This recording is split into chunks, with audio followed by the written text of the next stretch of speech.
Hi there. You're watching Pop Culture Warrior. This is the way.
Hi there.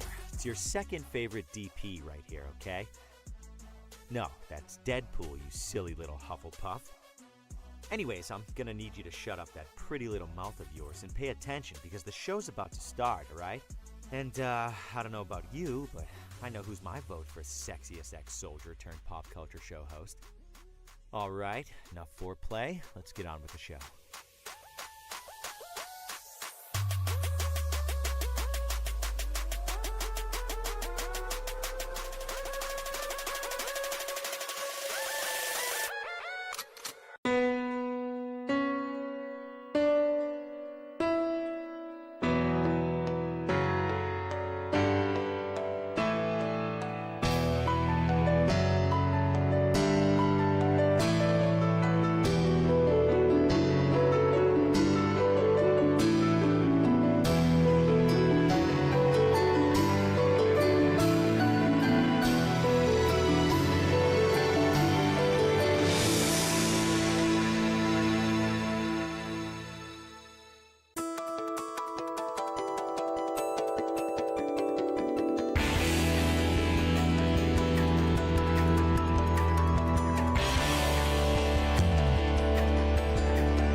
Broadcasting live from the basement of the Pentagon. This is WTF Nation Radio.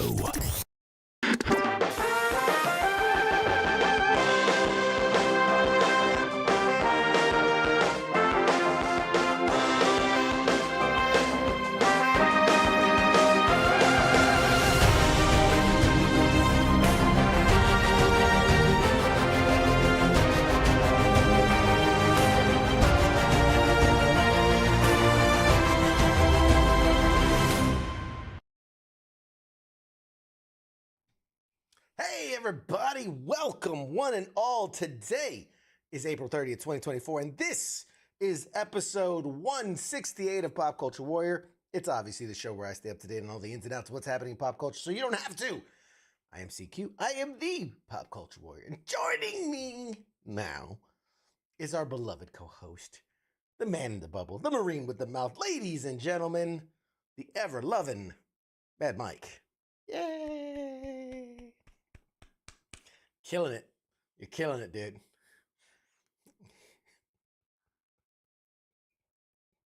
If that was only the case. All right, let's get this show on the road. Lots to discuss. First and foremost, Sergeant Major in the chat says, I had CQ once. It sucked. The layers of which that's a great joke. It's factual. Both Only dicks, but both literally and figuratively. That's he's talking about the army works. term for Firewatch. Yeah, it's just it works. And the fact that you made it to Sergeant Major with only doing it once, you fucking skating ass bitch. Something tells me that's just a username and not an actual rank. You talking about stolen valor now? Jesus Christ. Stolen valor.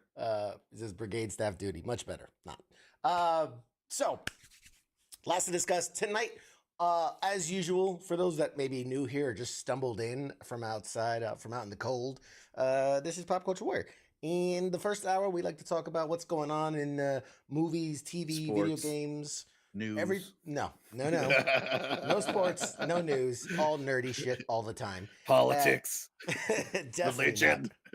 not. The only politics is Marvel versus DC. That's it. No, but in the second hour, we have joining us the fine folks behind the game that's right here. That's behind you. Game of Ham. The people behind that game is coming onto the show tonight to talk about the game and give one away. You can win a game. No way. We're doing a giveaway. A lot of fun. If you guys didn't catch the live stream on Friday, we did. Me and a few other vets got together. We played it. It was hilarious. It was fun. Hey, James, is it inspired by Green Eggs and Ham? No, it is not. But it's basically if you took Cards Against Humanity and mixed it with like the old school board games of like Sorry, was it like Shoots and Ladders? It's like it's weird. It's hard to describe because it's a card game, but it's also a board game, and it's wild. It's wild. We had a absolute blast playing it on Friday. I was gonna cut together some clips of us just being silly and playing the game, and it was really fun, really good time. Oh my god, your camera went all fuzzy there for a second. That was weird. You glitched out on me, man. You with me? Yeah, yours is With me? all weird too. Dude, you are. God, Weird. when are you gonna get your Cox internet fixed? Because my god. All right, we're gonna put him on the side for now until he can get himself sorted. My god, Bad Mike, you're killing me, bro. You're killing me. You can try to leave and come back. Maybe that'll work. I don't know. Because it ain't on my side. We are green across the board. Everybody, can y'all see me okay? I would hope you can see me okay. If I can get like a thumbs up, a hey, how you doing? Something. I wanna give shout outs to people who are watching us live. I know you guys are out there, but if you don't put in the chats, I can't see you. I can't see you unless you put comments into the chats. Oh, that's weird. I'm realizing my chat's not working very well. Huh? Why is this being all fudgy? Upgrade your dial-up mic. You guys are funny. You Put in a new guys. disc. Put it in a disc. All right, there we go. We got him back 5x5. Let me see. Random minutes on my will. What was that? You were like rap, yep, rap. Random minutes on my AOL disc. Oh, dude, you're still not killing working. me. Jesus Christ. Get off that. Tell We the were kids. talking fine before. Tell the kids to get off the goddamn tablets, and they're sucking up all the bandwidth. Get off the Wi-Fi, the Wi-Fi's. He's got the Wi-Fi's. Anyway, what's going on, Wes? How you doing? Jim, Heath, appreciate you guys for joining in. Jim, of course, can't say enough about Jim. Anyway, long story short, we were having a good time on Friday night playing Game of Ham, and now we have the people behind the game coming on later tonight. Moving right along. On today's episode, we have Charlie Brown's teacher. That's good. That's a great reference. That's a great reference. I love it. Okay. Let's talk about, while this guy's doing God knows what. I think he's restarting his router. Fallout. Man, Fallout. How good was Fallout, the TV series on Amazon Prime? So good that it's already hit 65 million viewers. Over the last 2 weeks, Fallout has become one of the most talked about shows on streaming. And now we have a better idea of just how many people actually tuned in for the series. According to Amazon, 65 million people have watched the show worldwide since its debut on April 16th. That makes that number makes it the second most watched show on the service all time, falling just short of the Lord of the Rings, the Rings of Power series. It's an amazing and incredible showing for the series. It just goes to show you how much, it really goes to show you how good something is, or how good it can be when you have the right people behind it.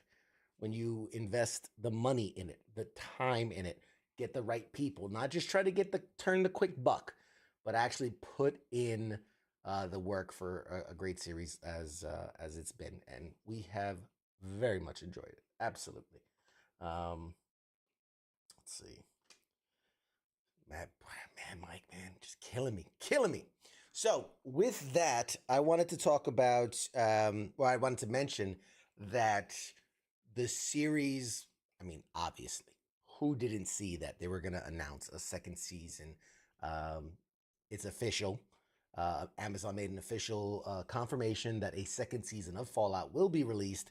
And that wasn't necessarily a guarantee pre-season one. A lot of times you'll see a series that comes out, and just from them watching it, or they're seeing the dailies or the screenings, whatever, they'll be like, oh, this is it. This is great. We're greenlighting season 2 before, season 1 even comes out. This wasn't the case, which makes me curious, because who on the business side of it, the entertainment side of it, is watching that before it releases and going like, I don't know if this is going to connect with audiences. Like, that makes me suspicious, because it's so good. It's so good. And there's so much junk out there that gets released and gets 5, 7, 10 seasons.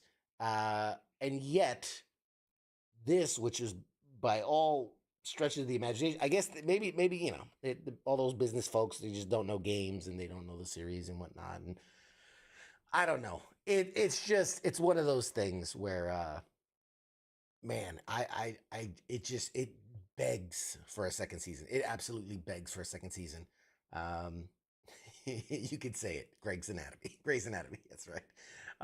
So anyway, it wasn't guaranteed that they were going to have a second season, but Fallout co-writer and co-showrunner Graham Wagner told Total Film last month that the art form of season finales has become the, provide enough closure, but leave the door open for more, right? Because they had to put a button on the season in case they don't get a season 2, and yet leave just enough to tease for a season 2. So that's exactly what they ended up doing. But now we know for sure that season 2 is happening.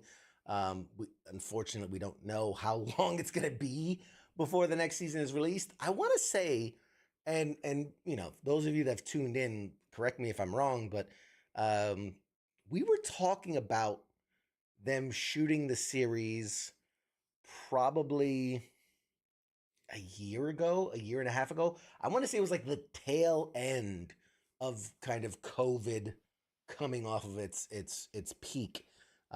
So it might have been about a year and a half ago, 2 years ago. Hey, Mad Mike, let's see if we get you now. Hey, you good there, buddy? Hear me now? It's good. What is up, dude? What is going on? It was fine before. I don't know. Nothing changed. I don't know, man. It's just your computer just can't handle it, man. You gotta upgrade the Internets are on. Gotta upgrade, bro. Was just talking about how Amazon's Fallout crossed 65 million viewers, which is incredible, and that season 2 has been announced. Obviously, the big tease is that season 2 will take place more or less in New Vegas, which is awesome. New Vegas, which is a beloved entry into the series. And funny enough, it wasn't even made by Bethesda. Bethesda has made Fallout 3, Fallout 4, the upcoming Fallout 5, but New Vegas was actually made by a different developer out of house, and a lot of people argue that it's the best one in the series. So we'll see how that works out. But Todd Howard, who's the longtime director of Bethesda's Fallout franchise, has opened up about how New Vegas will be approached in season 2 of the TV series. Basically, he was on this the Kinda Funny Gamecast. He talked about how New Vegas is confirmed, and it will absolutely be a big part of season 2. He said that those in charge of Fallout are trying their best to make sure that the moments from New Vegas, the video game that fans love, won't somehow be undone via the show.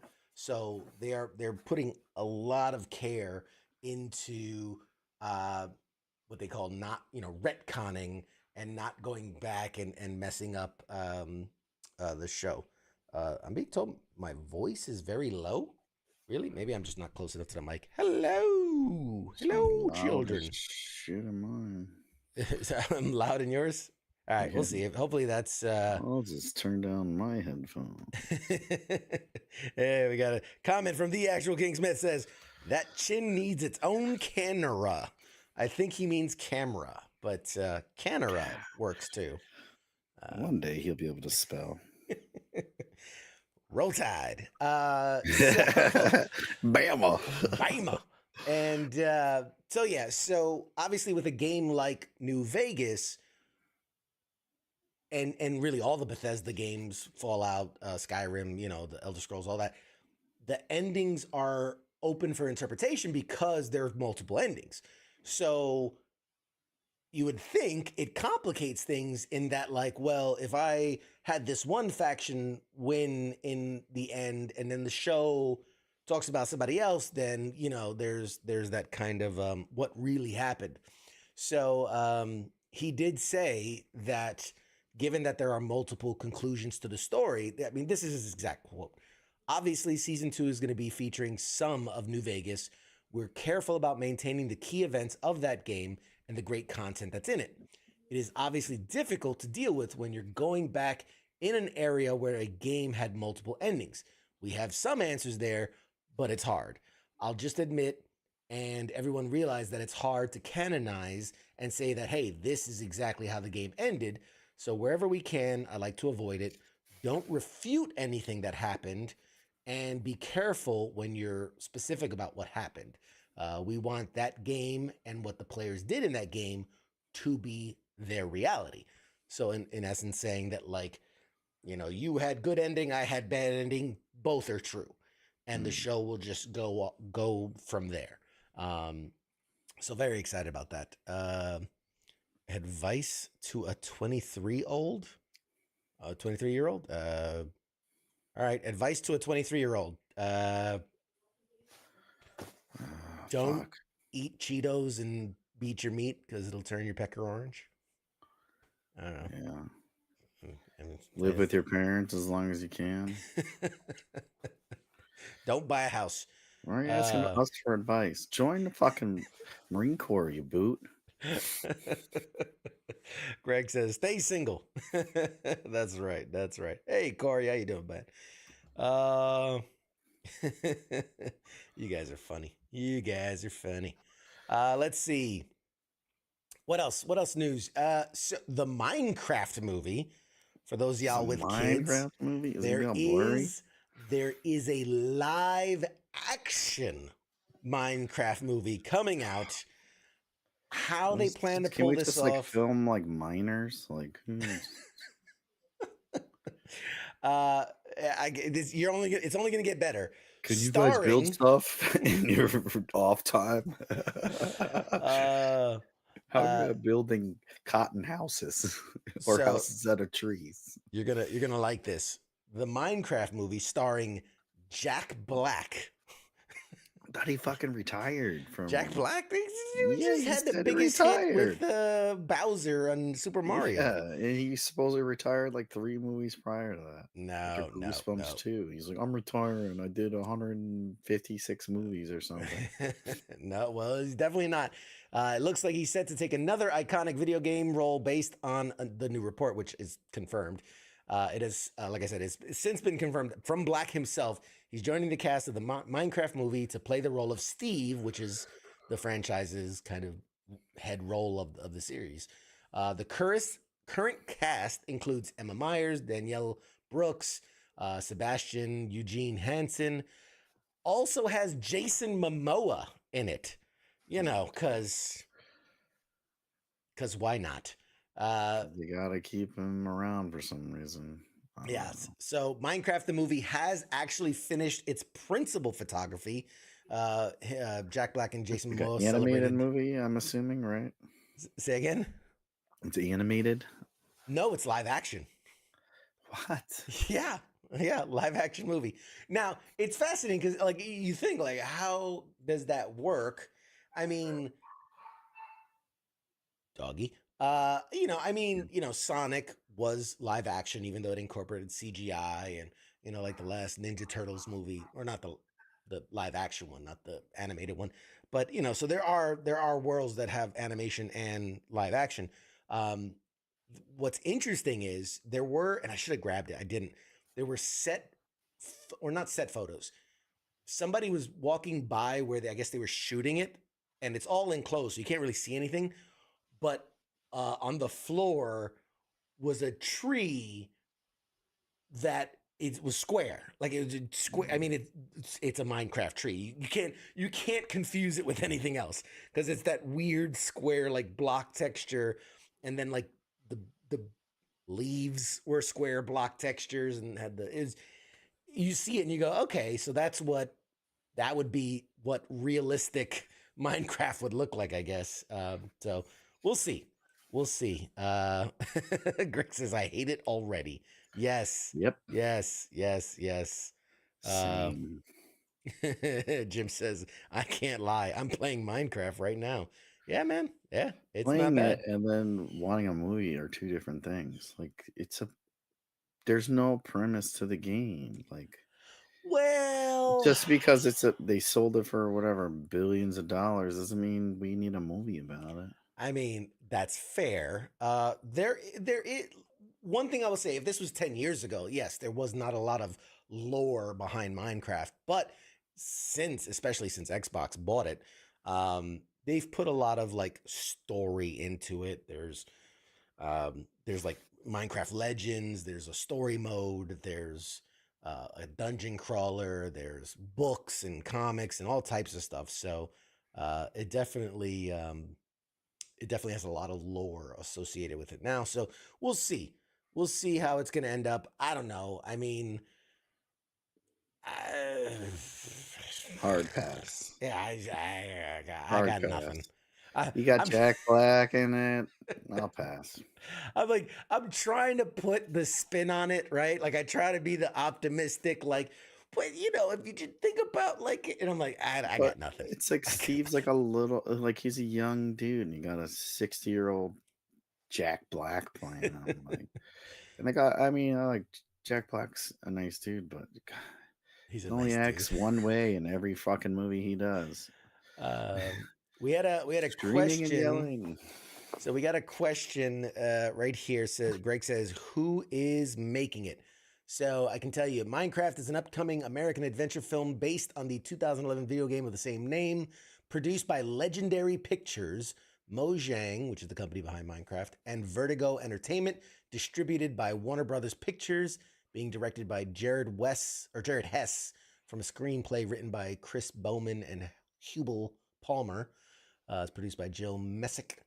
The film stars Jack Black alongside Jason Momoa and all the other people I mentioned. Plans for a film were announced in February 2014, and yada yada yada yada yada, blah blah blah blah blah. Beginning filmed in principal photography began mid-January of this year in New Zealand, wrapped mid-April. Scheduled to be released in theaters April 4th of next year. So there you go. That's all the information we have on Minecraft, the series, or the movie. Basically, Warner Brothers, so it's gonna be shit. Got it. Let's see. Minecraft lore has grown for sure since before it started. A lot of people still think about the White Eye Steve. I'm struggling with the name. All right. Yes, the White Eye Steve. That was what was his name? It was like the ghost of Minecraft. Damn it. I forget. God, I forgot what his name. Let's see. Herobrine. Yeah, that's the guy. Yeah, the thing that didn't exist. Let's see. Angry Elf still. Hey, he's here. Restart the show. Let's get it started. At least it isn't Sony. Yes. At least it isn't Sony. Good. Yes. Why has Barbie the doll never been pregnant? I think there was a pregnant Barbie, wasn't there? I'm pretty sure there was. I don't know. Probably was. There's everything Barbie. Scott says, okay, hear me out. I'm not too optimistic about it, but Minecraft letting Bethesda have a hand in Fallout the series, maybe letting Mojang have a hand in the movie. I see what you're saying. Yeah, like having Mojang directly. Sure. I feel like Fallout had way more better content than Minecraft. Yeah. It's like, let's make a what's that stupid game that's like Call of Duty that all the kids play? The cartoon one. Okay, I get it now. I get the joke. Why has Barbie the doll never been pregnant? Because Ken comes in a different box. But there we go. There it is. There's the rim shot, as it were. What else? So seeing that Amazon has honestly been knocking it out of the park with their content, from Invincible, my God, everything that's on there, the Reacher series, the Boys. Oh my God, everything. Fallout. So Amazon Prime Video has announced officially they have ordered a TV series based on this PlayStation video game. Can you guess the video game? No, because I don't fucking play PlayStation. I'm not gay. Well, think about what are the biggest properties that PlayStation has in its back catalog. Spider-Man. Well, not Spider-Man. That's not. You probably can't I order. I don't know. Damn it, I'm man. not giving PlayStation credit. Fuck those guys. They don't make shit over there. So the series Plants vs. Zombies. God of War. God of War is the answer. PlayStation's 2018's version, not the old school version, but the new updated version, announced via a press release. Amazon Studios and Sony Pictures. There you go. Amazon Studios and Sony Pictures Television reveals that the TV adaptation of God of War is officially happening. Additionally, the God of War video game director, Cory Barlog, will also serve as an executive producer. Seems like a smart idea. Amazon also made it clear that the show will directly adapt the 2018 God of War game, which picks up long after the journey of Kratos in the Greek realm. This is a direct quote. The series follows Kratos, the god of war, who, after exiling himself from his blood-soaked past in ancient Greece, hangs up his weapons forever in the Norse realm of Midgard. When his beloved wife dies, Kratos sets off on a dangerous journey with his estranged son to spread her ashes from the highest peak, his wife's final wish. Kratos soon realizes the journey is an epic quest in disguise, one which will test the bonds between father and son and force Kratos to battle new gods and monsters for the fate of the world. So it's I know you're not a PlayStation guy. Get Jason Momoa. I mean, I'd take that over Minecraft. I mean, I'm just saying. Jack Black as the God of War. Oh, I could just see him just swinging this. Slinging his arms around. Oh, God. Oh, Fat belly. man. Let's see. Helldivers. Oh, man, if they made... I feel like they made a Helldivers movie. It was called Starship Troopers, wasn't it? I feel like isn't that exactly what Helldivers is? Mixed with like a little bit of Terminator. Mad Mike's just bad at video games. I mean, it's not wrong. I dominate, but I only play with the big boys on the Xboxes. Don't do that little girly stuff. So what do you think? I know you're not a PlayStation guy, but I mean, God of War is, an incredibly beloved series. The old stuff, the new stuff. It is definitely one of PlayStation's highest rated, highest selling. You know, it's like Uncharted, God of War, obviously Spider-Man. Those are kind of like the big ones. Metal Gear Solid back when it was a PlayStation exclusive. I don't know. Gran Turismo. Gran Turismo. Who the fuck plays Gran Turismo? What stupid game. Fucking car. I'm driving a car. Oh, somebody doesn't have skill. I never could get into car racing games. I just like maybe a little Mario Kart, sure, but like the driving sims, I never could get into it, man. Could never get into it. But thoughts. What do you think about God of War as a series? I think it's on Amazon. It should be good. I mean, they can only go down, so why not start with that? Fair enough.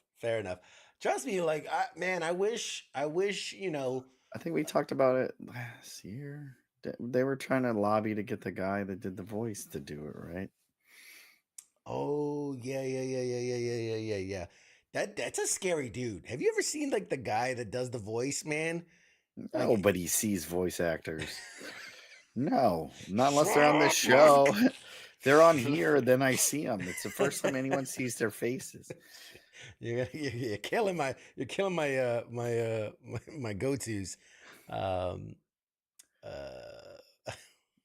It's not like they show a picture like this is the person who did the voice. Yeah.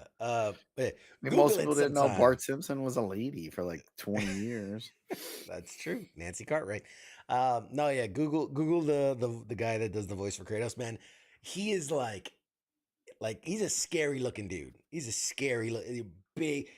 You think you got a chin? Homeboy's got like just it. You know, American Dad. You know, Stan Smith. Yeah, Stan. It's that, but in real life. It's just this. He's just like, hey, boy. Anyway, long sack. What the fuck kind of saying is that? Hey, boy. Hey, boy. Boy. Is this boy weird? Like, boy. What's Carl. That's his thing, man. He doesn't talk like he talks to his son. He goes, come here, boy. And you're like, all right, that's Father of the Year.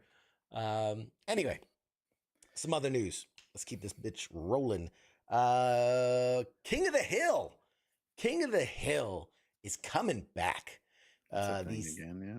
Yep, the slice of life suburban comedy, which caught the eye of fans years ago when it introduced the world to the Hill family. Soon, Hulu will reunite the world with the clan as King of the Hill is getting a revival. Yay! So new details have surfaced about the project. One Star did confirm the revival will be set in the future. I think we touched on this, but we said we didn't know how it's gonna kind of come to fruition. If it was gonna be like an X-Men 97 thing where it just picks up where the series left off, or if it was gonna be a jump ahead in the future thing, kind of like the Beavis and Butthead revival that they did. So come to find out, the update comes from Stephen Root himself, who was the voice actor behind what was his name? Bob Strickland from Strickland Propane. Stephen Root does the voice for that, which is wild when you remember, from like Office Space, my stapler. Don't touch my stapler. Anyway, so Stephen Root was chatted with Screen Rant about King of the Hill recently. It was there that the actors said that Buck Strickland, that's what his name was. I was like, what was his first name? Buck Strickland said that the new Hulu series will be set when Bobby is an adult, and work is obviously well underway the series. The biggest thing that kind of slowed it down is they had recorded about 3 episodes of the series when the actor behind the voice, Dale Gribble, which is arguably one of the best characters in the show, the best characters in the show. Yeah. But the actor passed away. And they had only gotten about 2 or 3 episodes in before he passed. And so obviously the show went on hiatus so that they could figure out what the next steps were and how they were going to continue it on without him. Stephen Root said, I think we're going to time jump a little bit so that Bobby's going to be older. It's going to be more interesting. We're doing table reads all of April. He's looking forward to it. So yeah, it's unfortunate. It's unfortunate that the actor passed away. That did Dale Gribble, because again, he was, he's one of those characters you'd love to see. Going back into the 90s when the show was out, he was like all scared about Big Brother and the government spying on him and all this and all that. Like, dude, I would love to see where that character is today, because he's just like in a bunker, just wrapped in tinfoil. He would. You don't wait fucking 35 years to do another series. Yeah. It's unfortunate, but let's see. Any fans out there? King of the Hill fans? No. Yes, Right. Greg. Yes, that's what I love. I love quotes. That's my purse. I don't know you. Just kicking people right in the junk. Bobby's like, I don't know you. That's my purse. That was great. I love that episode. Kicks That's his what mom you right in the do, veg. too. Bow. Anyway. Let's see. Angry Elf wants to know, speaking of X-Men 97, did Mike watch the show? Is he caught up? All caught up. He I watched is all the X-Men's, all the X-Women's. Which me and Angry Elf had a great conversation last week about where we thought it might be going. And I wanted to say we were pretty close. I mean, we were pretty close to being spot on. We did call that Magneto was still alive. That was we absolutely called that one. I think, what was the other part we talked about? I can't remember. My memory is shit. But we talked a lot about it. And I want to say that a lot of our things are right. I postulated that Bastion was going to be involved, and that the future could be, they're pointing towards like Onslaught. Who doesn't remember Onslaught? Great character from the 90s. And yeah, so we'll see. He was, I forget what he said. He thought it was going to be, I think he said it was Nimrod was involved or whatever, but I'm like, Bastion was Nimrod, and that was a whole thing. It's a whole thing. That's who I was talking about. I'm like, who was I talking about this with? It was during our Friday night gaming. We were sitting there. It was me and Nemo. We're talking about X-Men '97, and we were going back and forth about who we thought what we thought the end game was. Right, the next 3 episodes are basically the series finale, or the season finale, and we speculated. I don't know how you feel about this, but I could see a world, especially with Deadpool coming out as a movie. We know we've been doing this whole interdimensional, whatever the space saga that we're in right now with Marvel. I could see a way for them to jump from X-Men '97 to the live action X-Men in theaters, in like bringing those characters to life. And you could basically, it's a way for Marvel to just throw the X-Men into the Marvel Cinematic Universe without like doing a backstory origin thing, because they could just worlds collide, and then basically these guys like step off the page basically, and are live action versions of X-Men '97. You know what I mean? And they're just and we said there's so many ways you can spin it, right? Because you could do almost like it's like a time jump, right? Because we've seen this before, where like the TVA, when they go through portals, time and space mean nothing.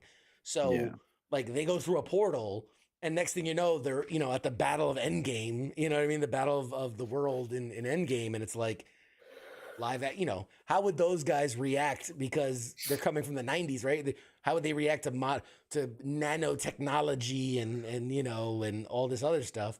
So yeah, it'd be interesting. They had nanites back then. Yeah, But we'll see. I'm sure we will see some X-Men in Deadpool, because that's the whole thing in the trailer where he's like, "Oh, you've failed your team or whatever. Now you have a chance to redeem." So they'll show. I'm sure they'll show some snippet of whatever joking X-Men, but no, it won't be anything. Nothing. You never know. I'm just saying, you never know. You never know. You never know. No. They're gonna see. Never know. We'll They're see. building this up with the '97s, and then after all these movies bomb that they don't have coming out, then that's their go-to. That's their trump card in their sleeve. They're waiting for all the other shit to flop, and then they're gonna be like, "All right, let's give them the X-Men coming in hot, coming swinging let's with get that stick. money, back that truck up."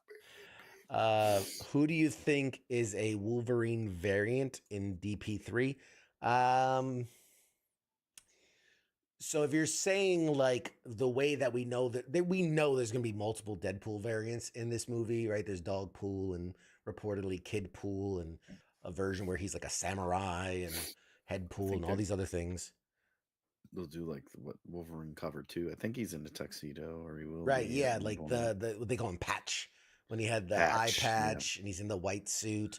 I think we've seen a trailer. I mean, we don't know if that's Wolverine, but we've seen a trailer where the back of somebody sitting at a poker table and they got the white jacket, hair up. So but if you're asking, because I feel like there's 2 ways to perceive that question. If you're saying what other actor might play Wolverine in this movie, because there was a rumor that Henry Cavill would play an alternate version of Wolverine in this, like a variant of Wolverine. But again, that's speculative at best. He could probably do it, but he's way too tall. Wolverine's like what, 5'1"? Yeah, but so Hugh Jackman's 6 foot. Hugh Jackman's like 6'1", and Henry Cavill's like 6'2" or whatever. So that works in that they're variants of each other. Should get DeVito, fucking Danny DeVito. Dude, that'd be awesome. Okay, go with me here. Bear with me. Follow this train of thought. Right? Everybody knows Danny DeVito would. I mean, again, a much buffer Danny DeVito would be a perfect Wolverine, but even as he is now, it'd be epic. It's like old man Wolverine DeVito. Follow on the thought path. How could this work? Ryan Reynolds is Deadpool. Ryan Reynolds co-owns Wrexham Soccer Club with Rob McElhenney. Rob McElhenney is on Always Sunny in Philadelphia. Only Sunny in We're in Philadelphia. 7 degrees of Danny Well, DeVito right with, now. with whom he co-stars Danny DeVito. All I'm saying is there's a way this could happen, right? Danny DeVito loves money. That's Disney I has mean, tons of money. he has a lot of free time, is what I've heard. A lot of free time. Only films Always Sunny. So either way, I mean, That would be an epic. Yeah, they should hire it. You know, patent pending, trademark, trademark. You can't trademark an idea. But anyway, trademark, whatever the hell I want. I think. Yeah, Greg says Daniel Radcliffe is another one that's always kind of thrown in with like a Wolverine version, a version of Wolverine. Like the gay Twilight type version. That's terrible Wolverine. Harry Potter. He just got out of the Holocaust. First of all, I don't know if you ever seen Guns Akimbo. But he was jacked in that thing. He was doing crazy stunts and everything. I don't watch Daniel Radcliffe films. Fuck that guy. Are you not a fan of Harry Potter? Harry Potter. Harry Potter. Kids love it. I don't think he does anything better than that. When you peek, you peek. You just got to know your stuff, all right? So it's like I don't watch Macaulay Culkin outside of Home Alone. I mean, maybe not Macaulay Culkin, but what's the other one? His brother, what's it? Yeah. Oh man, the other Culkin. There's like 5 of them. I know you're talking about that. Yeah. Killian Culkin. Yeah. I think he's a good actor. I think he's a very good actor. Yeah. Had to be. Yeah. Same with like Casey Affleck. Yeah. when you're the one of the lesser Hemsworths. Someone's gotta have talent. when you're in the Kid'll shadow, just be buff. When you're in the shadow of like the old, be tall, buff, and handsome. Yeah, you got to work on the craft. You got to really work on the craft. You have to perfect the skill. Yeah. Hey, Brady's here. Let's see what else. Shooting guns at me. You better holster those bad boys. Yeah. So Danny DeVito is a better version of Jack Black because he's actually funny. Yeah, that's true. That's I like that. I'll give you that one. Guy a thumbs up. You get a gold star for that one. I want to do one of those graphics. Remember, like the more you know graphics, like. I'm gonna get one of those. I'm gonna make one of those. I gotta make a note to make one of those. The more you know. Solid burn. Yeah. I'm gonna get this. I can push a button. I'm like, ding. Anyway, speaking of Sony Pictures, I know we poked fun at them because, like, seriously, what the fuck are they doing? What are they coming out with now? It's the opposite. It's what are they pushing back now? Because they're not gonna make stuff now. 2 of their upcoming blockbusters have officially been delayed. This is on this past Friday evening. The studio confirmed that the Spider-Man universe installment of Kraven the Hunter has been delayed to December 13th. So basically, the time of year when no one goes to movies, that's when they're releasing it. So yeah, that makes sense. We'll see if that only way they're going to make any kind of money or less. Kraven the Hunter was previously set to be released on August 30th. I'm sorry, it had already been delayed to August 30th is what I should have said. It had already been delayed to August 30th after being pushed back a year due to the Hollywood strikes. So it was actually supposed to be out last year. And then, yeah. That would have benefited them better. They lost a lot of people with that Madam Web. Madam Web. Oh, man, Madam Web. No, they're like August 30th. There's still going to be good movies out. Let's push it back. Right. I mean, think about it. July 26th is Deadpool 3. Deadpool Wolverine. And you're going to release Kraven the Hunter 4 weeks later. I think Deadpool will still be number 1 in the probably box going up office. against like Trolls 7. Like Trolls 7's out the same weekend. No way. We can't compete with that. So additionally to that, the other movie was the new Karate Kid movie, which originally held that December 13th release date and has now been pushed back to May of 2025. Keep Obviously, making a new one. Who's yeah. in this one? Is The, another well, Will Smith kid? funny enough, very few details have been released about this film, other than this is a way that they're connecting like the new stuff with the old stuff, because you have Ralph Macchio in the movie, right? So is it part of this connected universe that they were trying to do? Not really. So here's the crazy thing with this. Because the YouTube thing, well, it started on YouTube, ended up on Netflix, the Cobra Kai Cobra Kai. And that is guy wanted to do it's the same guys that did, I think, the original, right? Or produce. They want to do a whole universe, like a yes. universe of Karate Kid or whatever. Yes. Go ahead. So here's the thing, though. Here's the thing. It's such muddy water because at the time, these guys came and said, "Hey, we have this idea. We want to do Cobra Kai. It's going to be about this guy and these two characters and whatever and what they're up to now." The people that own the movie rights were like, "Yeah, whatever. We don't fucking care. It's a YouTube original. We don't give a shit. Yeah. Run with And it." we haven't made money on it in forever. Like, go for it. So they do. It becomes huge on YouTube, picked up by Netflix, does whatever it's on, like season 5, 6, 7, whatever it is on now. Well, now the movie people are saying, "Well, hey, we want our toy back." And so they're bringing in Ralph Macchio from the original to connect it to the original movies. They're also bringing in Jackie Chan from the recreated, the Jaden Smith version. Right. So they're bringing him in, and then a bunch of other people. But what's crazy is that the people behind the movie have flat out said the Cobra Kai show is not canon. And they're like, this is not like it will, they will not reference it. It will not be any part of the movie. They're saying their movie will pick up following the real movies. And you're like, well, but the show was supposed to pick up following the movies. And they're basically saying like, nope, not us. Wasn't made by us, so it's not canon. So for all those people that fell in love with Cobra Kai, they say, fuck you, basically. They're like, fuck you, we don't care, give us your money. So yeah, it's a shit show. So they're going to have Jackie Chan try to be Miyagi, and they're going to have Ralph. Oh, that's stupid. Yeah. So, and if they would have did that back with that trash Jaden Smith one, it probably would have worked before the other one. But now it's like you're just trying to cash in. So reports indicate that the decision was made to move the Karate Kid to they wanted to bump it off of the final season of Cobra Kai, because the final season should have been out by now. But again, because of the writer's strike, everything gets pushed back. So there is that.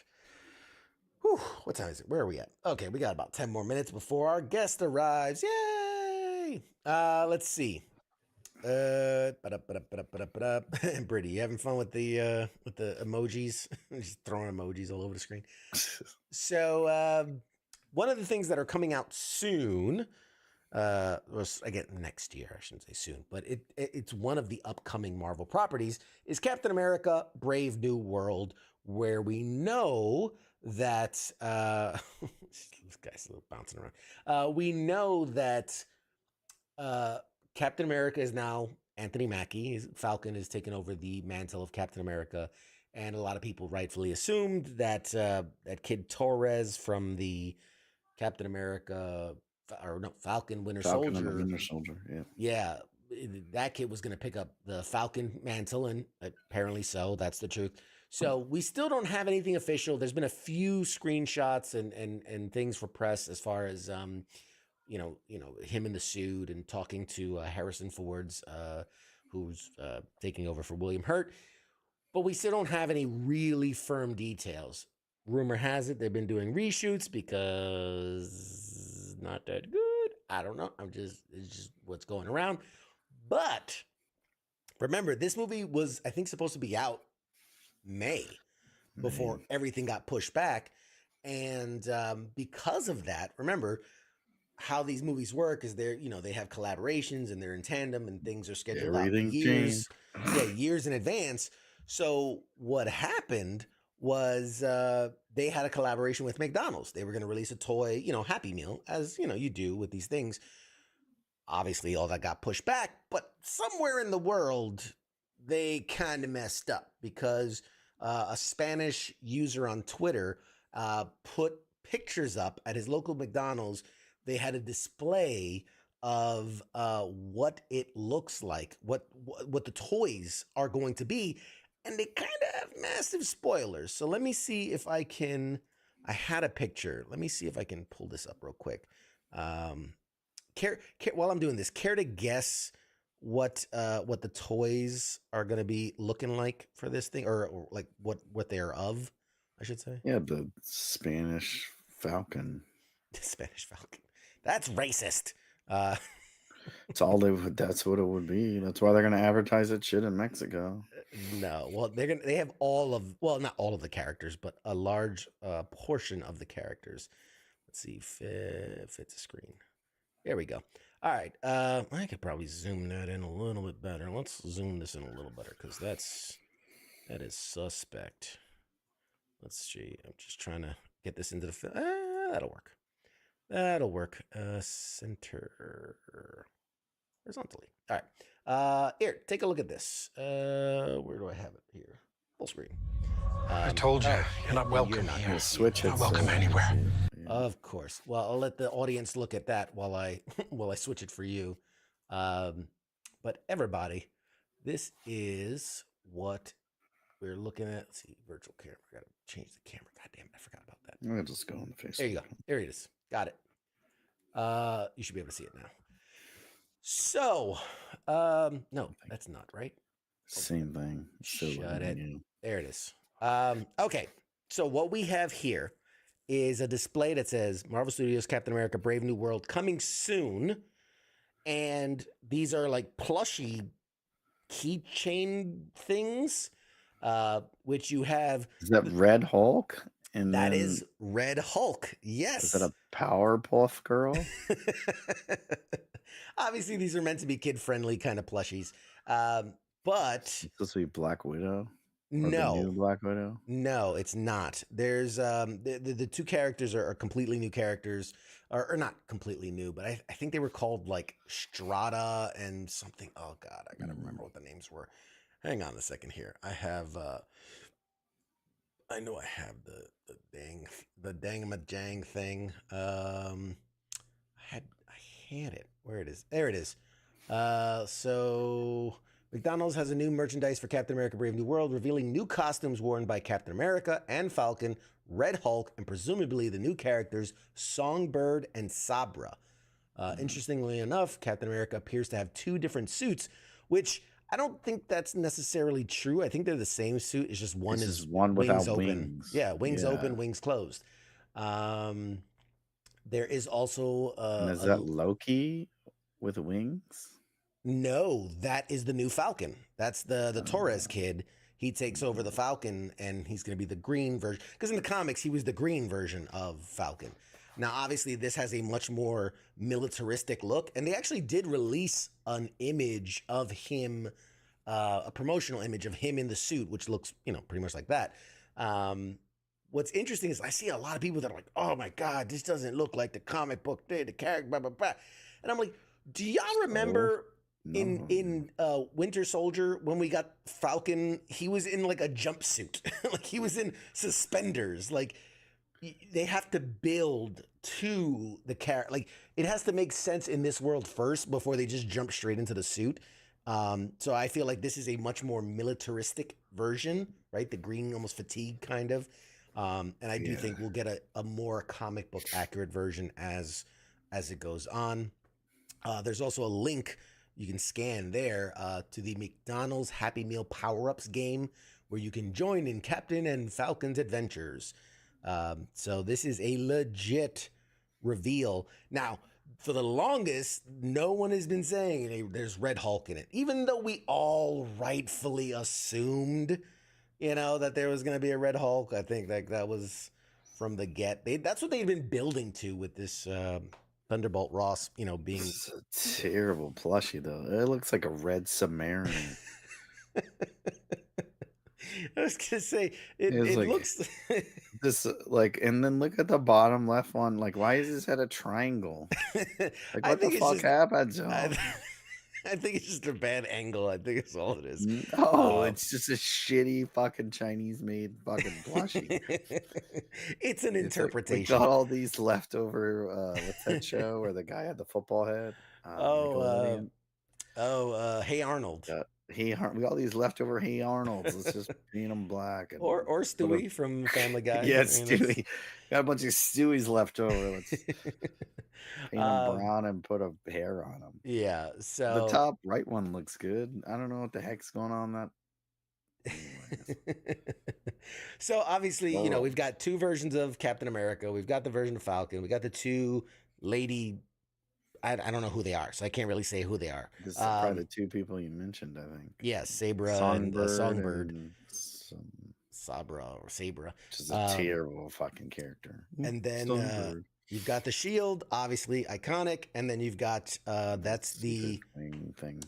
Red Wing, which is the his pal Red Wing. So Falcon's a shitty character. yeah, Falcon and I'm not gonna say anything about that. That's not my business. I don't want to ruin my chances. Falcon and the bow dude. Two worst characters. Aside from Black Widow. Oh man. I shoot a bow. I'm I shoot a trying. bow. What is that? 500 feet per second, bitch? 5.56 goes a lot faster. Oh, man. I mean, it depends how good of a shot you are. Doesn't. It doesn't matter when I fire 500 rounds at you and you fire one arrow at me. Yeah, but I've got reflexes, bro. Well, you're dead because I reflexes of a win. cat. Everyone else has superpowers, fucking laser eyes and super strength, and you guys firing off a bow. And this guy's got a birdie. In the comic book, he had a bird, ladies and gentlemen, not a drone. It was a bird. Is that actually? I mean, what's better though? Real talk. Neither one of fucking Hulk is better. Goddamn fucking freaking Captain America's better. Everyone's better. What are you talking about? Oh man, What's absolutely, absolutely. All right, guys, we're gonna take a short break. When we come back, we've got our guest joining us. So you guys stay tuned. Mike, we'll see you after the break, right? Yep. All right, man. Contract. It's in the contract. That's right. All right, ladies and gents, hang tight. We'll be back in just a minute.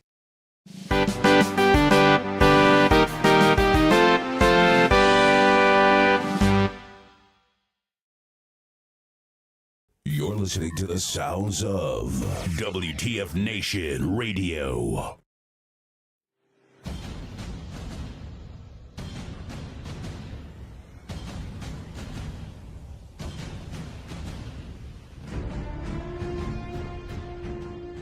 Hey, you there? Yeah, it is right, you. Let me ask you something, right? Where the hell do you think that you're going?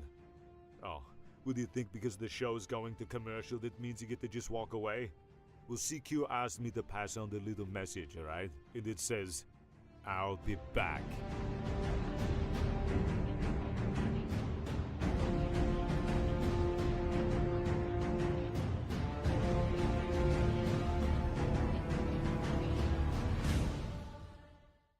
After all I've done, do you love me now? Do you love me now? After all I've said, running through your head, do you love me now? Do you love me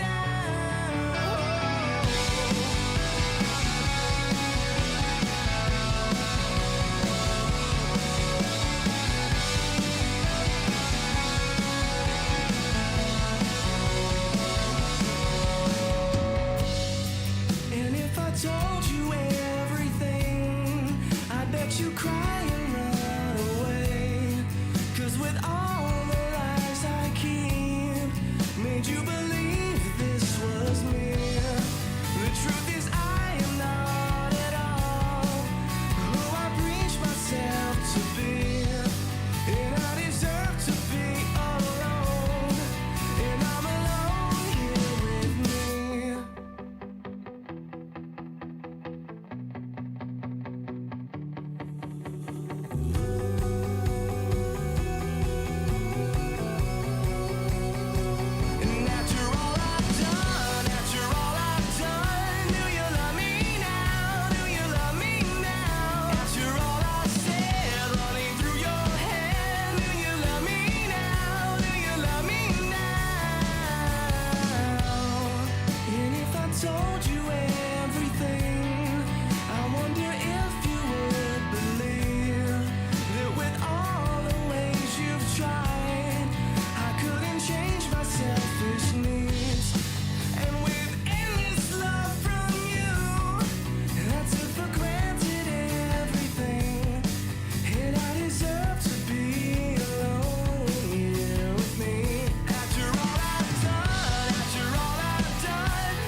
watching Pop Culture Warrior. The force is strong. They have the high ground.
Broadcasting live from the basement of the Pentagon.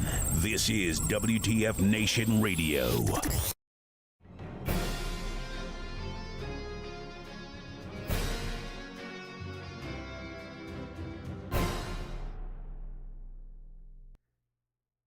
Hey, everybody. Welcome back. Welcome back. We are live here on Pop Culture Warrior, and I am excited. We've been teasing it for a while. We've been talking about it for a while, and now we're going to make it happen. So let me get my notes up here. Hey, there it is. Hi. Welcome back to the show, everybody. I like I was telling again, I'm good at this. I'm really good at this. All right. Moving on. Welcome back to the show. I'm your host, CQ, and joining me tonight is one of the, well, two of the creative minds behind Game of Ham, the wild and ridiculous party game that's been making waves in the entertainment world with its clever blend of board game mechanics and card game hilarity. Game of Ham is known for its dark humor and the ability to customize the fun. This game has not only captured the hearts of players, but also sparked their creativity. For those that missed us playing it, we were playing it on Friday night. I was just telling our guests, and really just had such a fun time. It's an incredible game. Maybe not the easiest thing to pick up, but we got it pretty quickly. I'd say we got it pretty quickly. Game of Ham is a unique party board game. It's designed for adults. It boasts over 800 cards in its base set and more than 50 optional game rules. We'll talk about that in a minute. There's an endless amount of replayability. The game is crafted to provide a different experience each time it's played. Players can even create their own content and share it across the forums, and you can print it out and keep with it. It's awesome. Like I said, the game is known for its dark humor and the ability to make players squeal with laughter. I mean, there's no way other to say it. It goes with the theme. Or, hide in shame, because, it's one of those games. The game encourages its community involvement, has a strong presence in social media.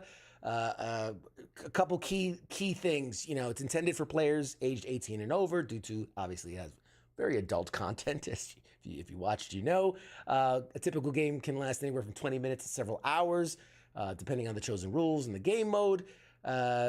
Can accommodate 3 to 15 players, making it suitable for both small gatherings and larger parties. So with that all being said, let's dive right into it. Let's get into the minds behind the game, explore the journey of creating an experience that turns every gathering into an uproariously good time. Please welcome to the show, if I can remember their names, it's Laura and George, the team behind Game of Ham. Hi, guys. Hey. Hello, you nailed it. Okay. And thank you for that very warm intro. Oh God. Okay. I'm not usually that long-winded. I lie. So let's dive right into it, because there's so much I want to talk about in this game. This game is so much fun, so hilarious.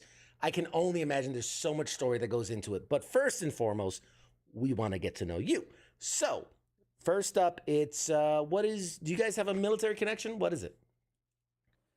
Well, One of our best friends is a former Navy. He was working on submarines for about 6 years, I think. Okay. And actually, he was one of the people who did a lot of the play testing, where we realized this game is made for 3 professions: military, first responders, ER nurses. If you can't tell by playing it, we like our humor on the darker side, the way Scrooge likes his coffee, dark and bitter. Love it. Love it. What about you, Laura? Any connections? No. No. Besides Well, your that, great grandpa. Oh, well, that's Well, that's a whole different thing. It's fine. It's fine. There's, military right there. No. We have a dark history in Germany, so we're not gonna dive into that. But yeah. So thanks for bringing that up, dude. Well, what am I here for? I did tee it up. Yeah, you know. I teed it up a bit. It's okay. Well, actually, it's my grandpa was also in the Greek army during World War II as well. He was one of the guys who was fighting in the northern Alps and ended up getting captured. He has a whole story. And frankly, I never even fully heard it until after he passed, which is really unfortunate. And my other grandpa, he was a dentist in the military. I don't know if that counts. He was stationed over in Germany. Absolutely counts. Somebody's got to fix them teeth.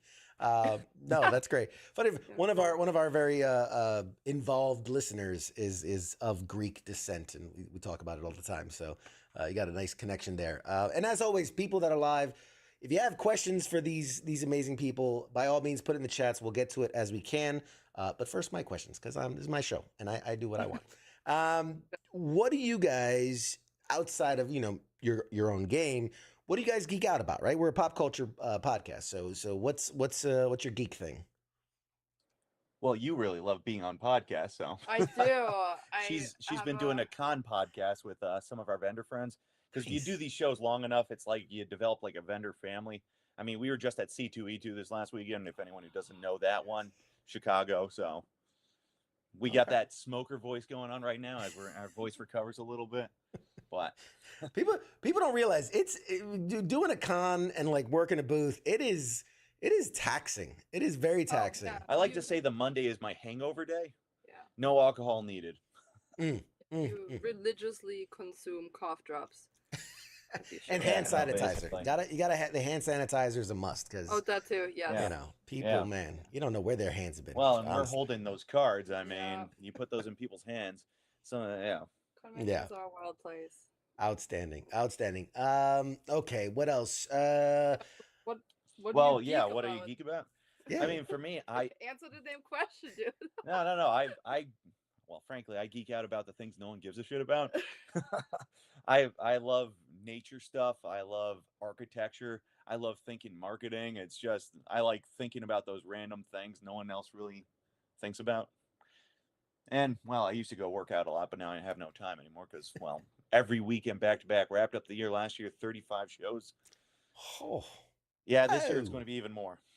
That's incredible. Between that, you do some flying here and there. We're going to be doing a whole Southwest tour soon, where we're going to Arizona and then Dallas for DreamHack. Don't know if you do that show.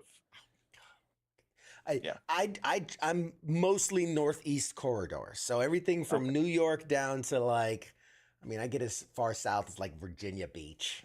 As deep as I get into it, but I do love to travel. I hit up some conventions in California, and I'm trying to get out to Texas as well. So nowhere near as much as you guys do, for sure. But I have definitely crossed paths with Game of Ham at New York Comic Con, Awesome Con in DC, Fan Expo Philly. I mean, a bunch of places. We're everywhere. Yeah. If it's not at least 10,000 people, we're not there. I mean, I gotta say, there's always a buzz around your guys' booth. There's a lot of interest and a lot of like curiosity. What's the general reaction when like when someone's coming up for the first time? Like, what is their usual kind of reaction to seeing all this? A little bit of a look, I would say, a lot of the time. But a lot of the time, I mean, we've had some people who actually go through the cards and say, I've done that, and then you learn a lot about people doing that. And as you saw when you played the game, there's some very colorful things in there. Yeah.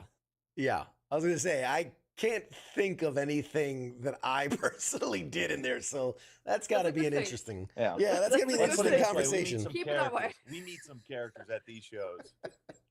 There's some people with way more interesting lives than us. Man, I do want to get into specifics about the game, but we're just working our way into the conversation because I have some questions. There need to be answers. So let's talk a little bit from the beginning. What inspired the creation of this game? Like, where did all this come from? Where did it start? Boredom. Well, yeah, boredom is frankly where it started. I mean, for me, this started way back in 2017, actually, like right at the start of the year, because I had just finished a contract position that ended with 2016. So going straight into 2017, I had some time on my hands. So my sister got me a really terrible knockoff of Cards Against Humanity. We're talking like, and I'm not even exaggerating, like 30 cards for $20. And it was a guy with a jigsaw on his head. It was all horror stuff, but very on the nose horror stuff. And I said, this is awful. You really spent that much money on this? And she's like, well, be grateful. And I'm like, this is awful. You wasted your money. And I said, we could do better. And we started, and then, of course, I had time on my hands. So I started doing it with her. She got bored really quickly because you only do that for a half hour, 45 minutes, but I'm a little bit obsessive, I guess you could say. I had time on my hands. And around 300 cards, I realized I was pretty good at it. And then it sort of became an evolution over the course of the next 2 years, fixing a lot of things that drove me nuts with Cards Against Humanity because I enjoyed it. I'm a fan of it, but it had its limitations where you'd slap your knee a few times, and after a while, it's like, well, there's not much more to it. So one thing led to another. The reason it took 2 years was, I don't know if you noticed, but the cards actually grammatically go together. I don't know if you noticed that when you're playing, it didn't really run into that issue where the grammar didn't flow. Right. Right. I That's one of gotcha. those small things you won't notice, but it makes it so you don't have those dead cards in your hand as frequently. Okay, that makes a lot. That makes a lot of sense. That makes a lot of So there's sense. actually like a whole verbal algorithm that went into it that was developed over 2 years of constantly playing it. We're talking like over 300 demos in the initial process. We brought it to every party we went to, and we were younger then, so we actually would like go to parties more. Now we're old fucks, but back in the good old days. yeah, now not as much these days. We played with like over 300 people, a lot of people strangers, and we played with people who didn't speak English as a first language because that was the test to make sure it worked. So we people who had Indian as first language, China, South America, Europe. It didn't matter where. Everyone eventually got it, and you realize things like some people don't know what a walrus is. So it became one of those things where try to make it work at all stakes, even if you think it's obvious, it might not be. Yeah, and for those that didn't watch this on Friday, which first of all, shame on you, but we had two guys who English wasn't their first language. They're Spanish, they're Puerto Rican, and it was so fascinating because unlike something like Cards Against Humanity, where like you said, yeah, not to knock anyone, not to despair anyone else, but you know, a lot of times you might come across that term or that saying or that thing, and you're just like, I don't know what. I'm not pulling out my phone and Googling it. And something that I loved about the game is that, like, when you see a word like, what was it, corpophilia, and you're like, I think I've seen that word before, but I don't know what it means. And you've got the little description at the bottom, and you go, oh God, oh, okay, that's not. And what that's I exactly thought it how it was. should be. The flavor and fun thing, the flavor text was purposely designed to be that small for you not to notice. I noticed it took a long time for anyone else to notice it. That's on purpose. Because one thing we learned is some people want to explain to grandma what bukkake is, and we're not going to take it away from you. But it's supposed to be that thing that just gives it that extra kick. Yes. And yeah. hopefully that's how you said it. And it actually bridged, and beyond just being like helpful, it bridged the gap with one of my passions, which is those fun facts no one gives a fuck about. Yes. So I was able to go into much more obscure territory. I don't know if you had that card pop up on either Saturday or Sunday, because I know it didn't come up on that demo you did. But did you come across the card Gueva Dolces? No, I did. I mean, That is again, an 800 example. cards. I haven't got there yet. What is But it? that's actually an example of one of the cards I like to bring up because it's so obscure. We've only met 3 people who knew what it was. It's a real genetic condition, though, found in one rural village of the Dominican Republic. 1 in 90 people are born with born female, and then at the age of 12 grow a penis, and it translates to penis at 12. And the 3 people who knew it, they were all in the medical field. Let's put it that way. Wow, And it's really so obscure that even medical field people don't know what it is. But So you got a little educational aspect. and you could go your whole life without knowing this. Yeah. You're welcome. But you're welcome. No, that's awesome. I'm trying to remember what was the one that like really got me. Was Wesley Willis? Wesley Willis. That's the one. Yo, you yes. guys cracked me up. Did you end up looking up that song? I mean, we can neither confirm nor deny that we started like a music party afterwards. He was apparently like a real Chicago hit, like one of those characters that a lot of people knew. Yeah. And you ever see that movie, that documentary, Super Size Me? Yes. Yeah. Yeah. He did the soundtrack for that. No kidding. You know the Rock and Roll McDonald song? That was it. Son of a gun. It So you it knew must him without be. knowing him. It must. I don't know. Did you like hire fact finders? Did you? All his research. Just you don't want to see No, his Google search. like I said, I just enjoy the random shit no one else does. Oh man, that is I also had a friend who was obsessed with him because he loved really bad music. The kind that's like the people who enjoy those really horrible horror movies, not because they're good, but they're so bad that they're good. Yeah. So And there's one card in the game which is the 24-hour KKK hotline with an actual phone number on it. So we had our friend Justin, shout out to Justin, call. So he's probably on the FBI watch list. But funny thing is, when that card comes up at shows, you always get that one wise ass who wants to call it. Recently, it's no longer actually a hotline. Now it's a psychiatric line, which I think makes it so much better. So it's like an inside thing where it's like, okay, if you call It this, evolved. It you evolved need help. with the game, and it's just better for it. Oh man, that's so awesome. Yeah. For those that are out there, don't look up. Was it Wesley Willis or Wesley Willis? Is there? A fun don't story Google about Wesley Willis. Apparently, he would sing those really terrible songs on purpose because he had schizophrenia, and it was a way to chase away the 3 demons. Wow. So there you okay. go. And he Okay. would greet people by headbutting him in the head, That is as one does in Chicago. Wow. I'm learning so much today. You're very welcome. This is great. Oh man, I'm like crying over here. Okay. I mean, this is a game that you'll find there's several layers to. You held the game box right in your hand, but I bet you didn't even notice what ham even stands for. It says on the box. It actually says it right under ham. Yes, it does. Yes, it does. I don't know if people can see this at home, but let's try this. No, it's the Zoom is just terrible. It This says game is all about reading that fine print, hating all mankind. I'm also a Game of Thrones fan, so I love that as inspiration. And I love acronyms. So if you actually put the acronyms together, it's Go Ham. Go. I like that. Yeah, man.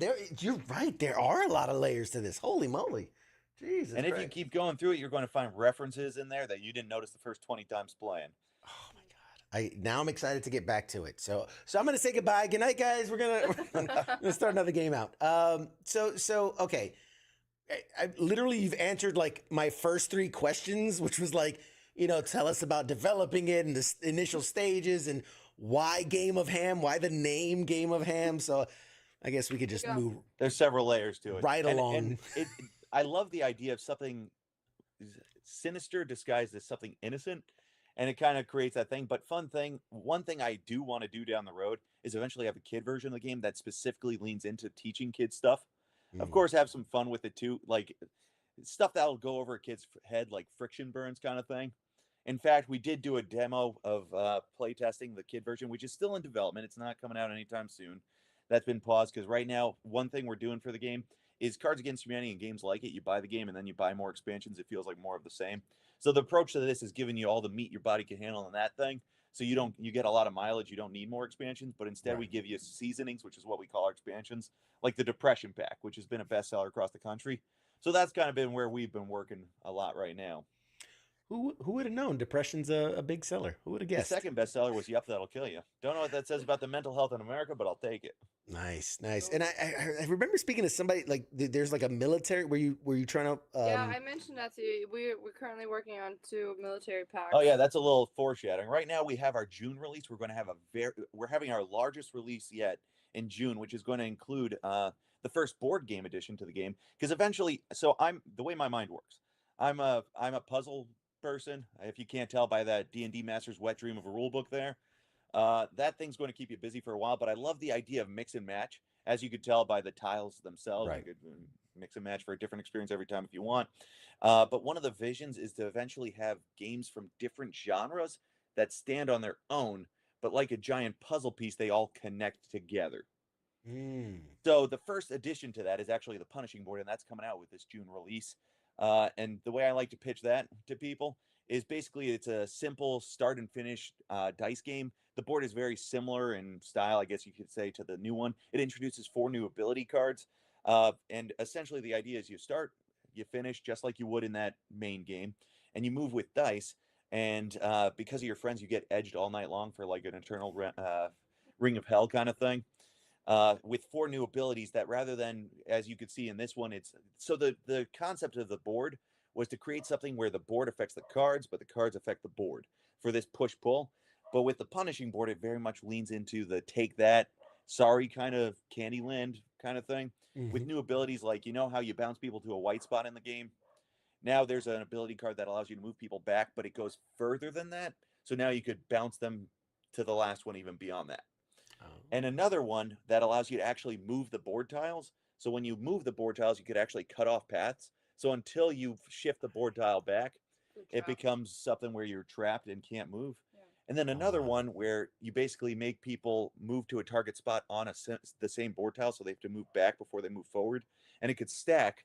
So it could be eternal hell. Essentially, it's a nightmare, and it's never ending. And the last ability is just a counter on its own to offset the punishment. Sure. No, that's. So I mean, it's essentially you're edging your friends all night. I love it. I love it. And so the idea is that game could stand by itself. Exactly. Or be incorporated. You could incorporate it. I think of like like Munchkins, the card game Munchkins, where you can have different sets, but even in that, like, they're all the same game. It's just you're compiling. But no, I love the idea of like it's a different game with its own mechanics, but that they like a Megazord forming. They can combine and exactly. It's like the Power Rangers, how they like all assemble into Exactly. That's fantastic. And I mean, that's what the idea is. The idea is, I guess my vision sort of takes a little bit of inspiration from like video games. You know how there's all that you could put skins on all your characters or whatever.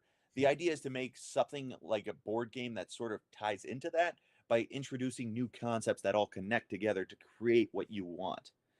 So, I mean, she's given a little foreshadowing to the thing that's not even coming out in June. We're actually releasing 2 military packs, as well as some more Pocket Hams. Pocket Ham is what we call our Cards Against Humanity version of the game, and we call it the Pocket Ham because it's designed to fit in your pocket. So it's just sort of like a nice general blend. The when in doubt, whip it out guy. Yeah. But in June, we're going to be having stuff like Depression sold so well. We're going to have the Anxiety pack coming out, because what pairs better with Depression than anxiety? Of course, gotta have some fun. of course.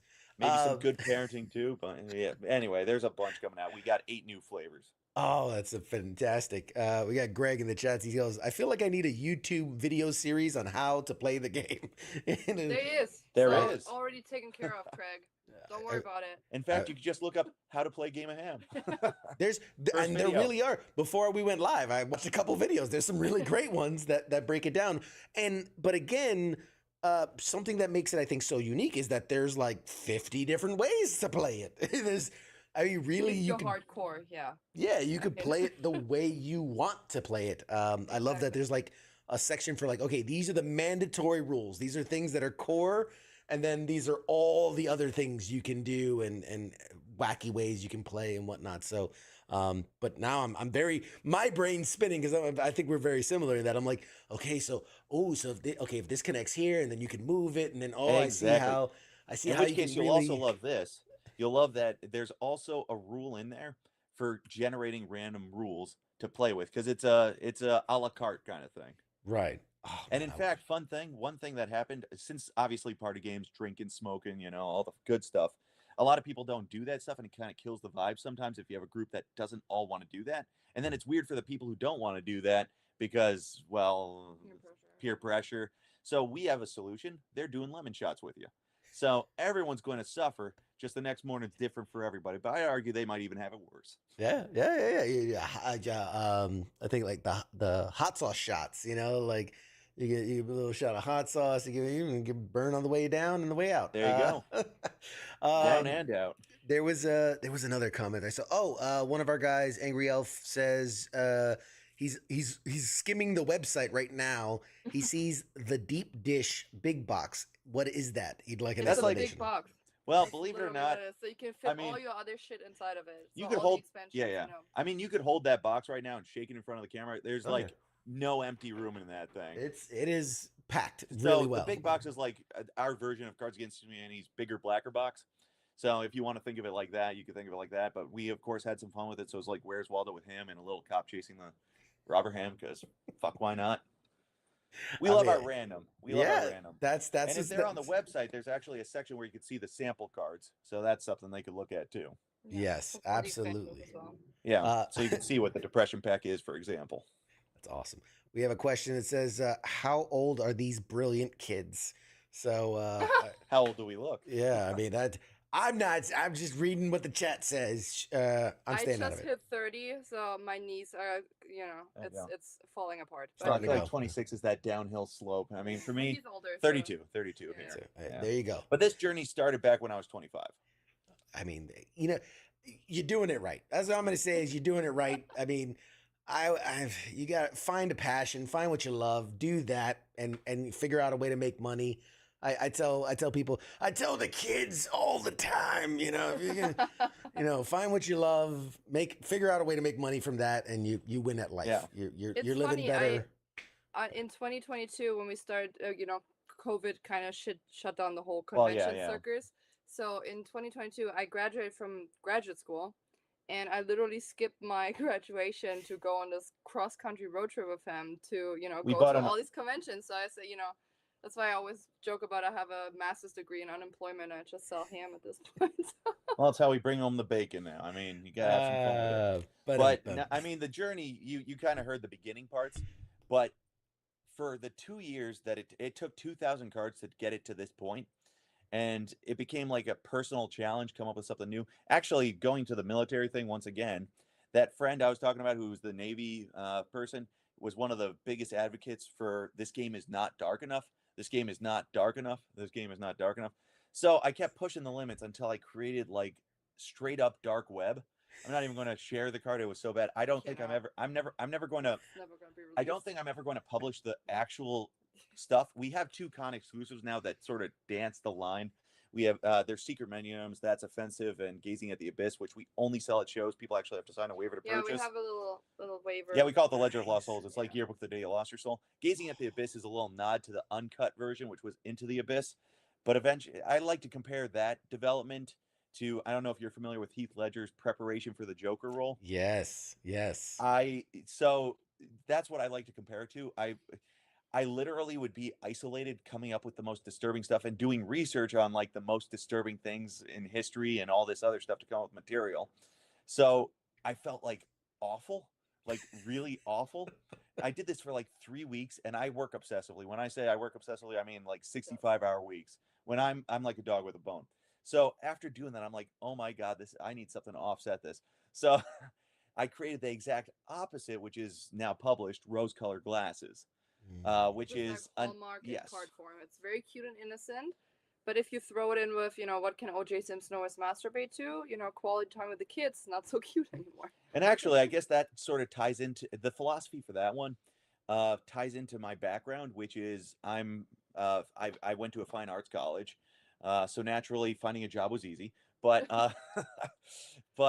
basically the concept of art, I guess, sort of plays a role in how I create the game, in the sense that the context in which you put something changes the meaning of that something. For example, you go to a exhibit in a museum and you see a bunch of African tools, totems, and all these things that are just everyday life for someone in different parts of Africa, for example. But because you've now changed the context and putting it in a museum, now it's art, whereas before it was just utility. Yeah. Or like when I worked at an art gallery briefly, there was this one art piece where it was just a bunch of colors smeared together, very blurred, dark colors. And it's like you get the sense of like an emotion just because it's all very dark color tones. And then you learn the history of the artist, and it was actually someone who survived the Holocaust, and this was their way of coping with the trauma involved. And because now you understand the background of the art, you now understand the meaning of the art in a new way. So that's kind of the idea with some of these here.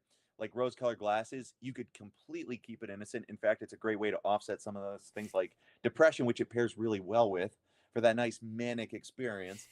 But it's like bipolar in a box. There you go. There you go. And yeah, like Jesus' love is what O.J. Simpson could always masturbate to. It's just that chef's kiss. Yes. But just so you guys know, a lot of people in the chats are like, I need this, I want this, I need all of them. You guys need to get these into the military. Take your money. Hey, military, right on our website. So I don't know if you're familiar. Military Exchange. They're like shops on every military installation. Like, you guys got to get these into the Military Exchange. Like 3 professions, and military is the number 1. Yeah. And they're the ones who love the really dark stuff, which is why so a little foreshadowing. I like to so another thing about the creation of each one of these, I like to say it's like a method actor. So I develop a persona when I go into the zone of creating these things. And it gets paced out. I mean, Mark Twain, when he created a book, he would do a bunch of books simultaneously, and that's how the process is mostly. But now with less time, I sort of get a more hyper focus. But creating method acting is sort of a background. So the military packs, we got some feedback on what people actually wanted.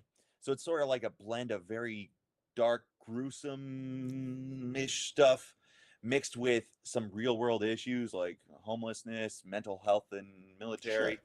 As well as just like some silly stuff too to offset it. Unhinged. Yeah, so just unhinged. So it's like a nice little blend between 3 different things. So each Sorry. thing gets its own little personality. My chat makes me laugh. One of those. I would hate to be this guy's therapist. Actually, it's funny you say that because we even put a little jar on the table saying therapy fund, and that's how we get some tips. Nice, We nice. need it though. Well played. Do you guys when you're doing like the military ones? Do you talk to obviously like veterans or military people to get like ideas of? Of course, like, actually, lingo so a little background on that. I actually, in creating that, I would watch a lot of interviews with actual soldiers talking about their experiences. I spent hours watching this, He did. taking little things, trying to listen between the lines of what's being said to understand the overlap in thought, which is why I was able to create this persona. Because I'm not I have no affiliation with the military, but I like to understand. So between that, watching a lot of the more emotional things in Hollywood, I guess you could say, and just generally just small talk with military folks because I love learning about it. That's more or less where the inspiration was for just about all of it. I like to do right by the subject matter. Oh yeah, because you're gonna have those guys that because I mean we're vets. I mean we're the ones that watch the TV show and be like, these guys no trigger discipline, and man, that guy's his patch is all jacked up and his fucking beret is pointed the wrong way, and so these guys will nitpick every little military thing. So I'm glad you're taking it serious and putting together the right I things. feel like it wouldn't be doing it justice to not go a little more on the serious side with these things, because that's a little bit more truthful to the subject matter. But of course, you have a little fun in there too. Sprinkle, That's just awesome. a little bit of salt. How do you to kind of get back to sorry, great conversation, but now I want people to know about this game. Okay. So how do you recommend, I dived into it first time player. Again, I watched some videos and things like that, and I was playing with first time players, but how do you guys recommend, first time players approach the game? So we made the quick start Sober? guide. Yes. Oh, step one, Yes. sober. So we mentioned this during that little bridge, but yeah, no. When we hear feedback from people, a lot of people like being totally trash going into it, and from what we've heard, the board is too complex for people when they're totally trash. We only met one person who was like, this was doable, trashed. And I'm like, you're a hero, because frankly, we heard from another 10, 20, 30 people, It was not possible. not possible. But granted, when you're like shit-faced, jump in that, they just play Cards Against Humanity style. You guess it, that's Yeah. one of the ways to play the game. That's awesome. But it is very simple. So I would just use the quick start guide and then follow that along, have that on the table with you. And then you can always use it as a cheat sheet. Or that 5-minute video, which you probably stumbled across. It's one of the first things that pops up on Google. Yeah. But I don't know if you even noticed on that quick start guide, it says for first-time players and lazy shits, because we get it. Yeah. Who wants to read 24 pages? We of know our Google? audience. Oh man, Actually, it's so fun good. story about that. In the uncut version, because it's very easy for me to spiral. That's how this rule book got to be so When he out of never hand. stops talking. Oh, well, there you go. But He's like, I'm doing the podcast, and it's like, I'm gonna make you have all the talk, and then it's okay. well, yeah, but take the glory. It's okay. But the quick start guide was actually something after we got our first prototype, where we then brought it to the table and brought it to people who had never played the game and said, can you figure it out? And they're like, no. And, and we're like, okay, I guess we need a quick start guide. So then we created the quick start guide, but then to get it so it was actually good, we had to find new people who didn't know it still. So finding new people each time was a little bit of a challenge, but eventually that's why the quick start guide exists, because we wanted someone who didn't understand anything about this whatsoever, maybe didn't even know Cards Against Humanity, could jump right into it. Yeah. Right. And that's when we were able to pass the test, which is part of the reason why it took 2 years to actually come out. And fun story, because we kind of talked about the beginning parts. So this game actually came out at the end of 2019, and we got one big event in and 2 tiny ones. When I say tiny, I mean maybe 200 people showed, where we learned we never want to do this again. Well, we did Anime New York City was actually the first event ever we did.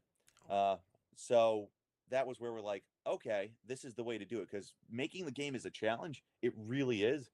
But actually making it take off, that's the hardest part. Yeah. And man, oh man, if you're not willing to put in that effort, don't even bother. It's a tough industry. But basically, fun story. So when we realized conventions were the way to go, we planned the year-long campaign of doing shows back to back. And I remember this. March of 2020 was going to be the year we started, and it was 1 week before the first convention that our good friend COVID decided to put the pause on things. And funny enough, board games did really well during the pandemic, just not so much Party games. games that are not friendly for kids and games for, you know, parties. Because nobody could meet. Yeah. that So was rough. I like to say, even though the game came out at the end of 2019, unofficially the end of 2021 is when it came out, when we were able to do shows like Terrificon, because I don't know how much you know about the different shows when they went into COVID mode, but some of them canceled. Actually, Keystone just completely canceled. I don't know if you know that event. That was a Reed Pop event over in Pennsylvania. But basically, they all just condensed in one short period of time, all at the same time. And then yeah, from there, I took on a job as a marketing person, which I guess gave me a little bit of a different framing for things. And I like to say it was only May of 2022 where we started doing it full time that I like to say the game really came out, because then we were able to do it regularly. Nice. Man, yeah. I mean, we could have a whole separate conversation about the whole COVID thing and how it impacted the industry and entertainment and all that. I mean, obviously, got things like E3 are just gone; they don't exist anymore. Is that one permanently canceled, or is it just temporarily canceled? It's gone. It's done. Okay. They've there's no plans to bring it back. So, oh wow, yeah, it's unfortunate, but you know, it's one of those things. So many more. I'm gonna make sure we're not over time. Because there's so many questions. No, I'm happy to stay as long as we're welcome. We're in no God, rush. we could chit chat all night. I really do. There's something about creatives that I really love talking with. Whether it's music, whether it's game creation, we've had other video game studios and things like that on, and it's fascinating because there's so much. When I buy a game, when I buy a thing, and I take it in, it's mine, and I interpret it how I interpret it, but that's not always what the design was. That's not always what the thought was. You miss a lot of those intricacies that we've been talking about. That I've gone over this thing over and over and over and over, and I missed a lot of this. And so this is the best part. It was designed that way, though. Yeah, that's exactly it. Eggs, yeah. We don't want you to get it all at once. Too much meat to handle. That's right. That's right. A lot of military guys will tell you that. Anyway, that's whole other joke. So obviously a lot of dark humor. How do you? Because again, being a military guy, and I know my vets out there, dark humor is how we cope. It's that and like black coffee. It's how you get through the day. But how do you balance that for those people that are maybe not in that realm of mind, ensuring that it's inclusive and it's enjoyable for all players, not just those that are looking for that dark humor? Well, as the name suggests, hating all mankind. And this is where we let you season that pork to your liking. Rose-colored glasses is just one of the seasonings. To give you an idea, we tried to give a full experience. A lot of people said go darker than the game, which is why those con exclusives exist, but that's why they'll be just that, con exclusives, because they're really bad. Yeah. In fact, those are the only cards we don't show. We give one light sample of each in them. So, but anyway, yeah. What I do is I do a lot of the quality control. So he does all the creative stuff, right? He comes up with all the cards, and then we do test prints, and then I'll go through them, and then we categorize them, what expansion they go to and whatever. And then I try my best to have diversity in it in a way that it's not overloaded with, this is all poop and shit and genital humor, whatever. And meanwhile, that's also what I'm doing simultaneously too. Right, but if we work on the military pack, it's not all just this is what it is on the battlefield. It's also home life. There's injury, there is emotion, there's like all these different components that all matter together. And there is like a healthy balance of all the things that are incorporated in the same set, so it's not just one thing. But also, I'm an idea generator, so for me, it's not hard for me to just keep coming up with shit. I could pull shit out of my ass indefinitely, almost. I mean, I was talking about how to get this game, 2,000 cards were published. You know, throw a guess at how many cards I'm at now. This was back in 2019. There were 2,000. Oh my God, more than double, I would imagine. 7,000. I officially, as of like about 3-4 weeks ago, surpassed 9,000 unique cards. 9,000. Okay. Wow, 9,000 unique cards. That's a So- lot. So if you actually You have to proofread that. Yeah. well, first off, yeah. Well, okay, fine, that's fair. So to give you an idea, because it sounds to me like you were interested in the creative process. Sure. I actually have a very strict like way of doing it. So there's the initial concept, because when ideas come, they come. You could try to fish for those ideas, but it's also good to just let the ideas happen naturally. Because if you're doing conventions back to back, let me tell you this right now, it kills your creativity because you're just tired all the time. But even so, you could sort of juggle between different things. Like, fun story, the Depression pack actually derived because when I was still developing it, I was going to grad school for business, and I was like, I can't do this game and this graduate school at the same time, and I had to make the difficult decision between the two, because you could actually see, you could see periods of time, because the way this works, I rely on a theory, and the theory is that by doing this over time, I'm actually tapping into different stages of my mind developing as I age. That's the theory. And so far it's played out pretty nicely, because the different chapters, you could actually see it in the work. And that's how the different expansions and seasonings come out too, because I'm at different points in my life. Like, the darker stuff came when I was struggling to figure out what to do with a creative degree and get like a decent paying job and figure shit out, because there's no roadmap with that stuff. And I went to a fine arts college where, don't get me wrong, I'm all for to some level political correctness and whatnot, but to some level, when it gets to be a little too much, I guess there was a little bit of I like to point out some of the hypocrisies a little bit, which is some of the stuff that came up in it, but that's not all it is either. There's the other side too, which is the extreme side. I like to find myself playing devil's advocate, and you could kind of see that in my work as it bounces.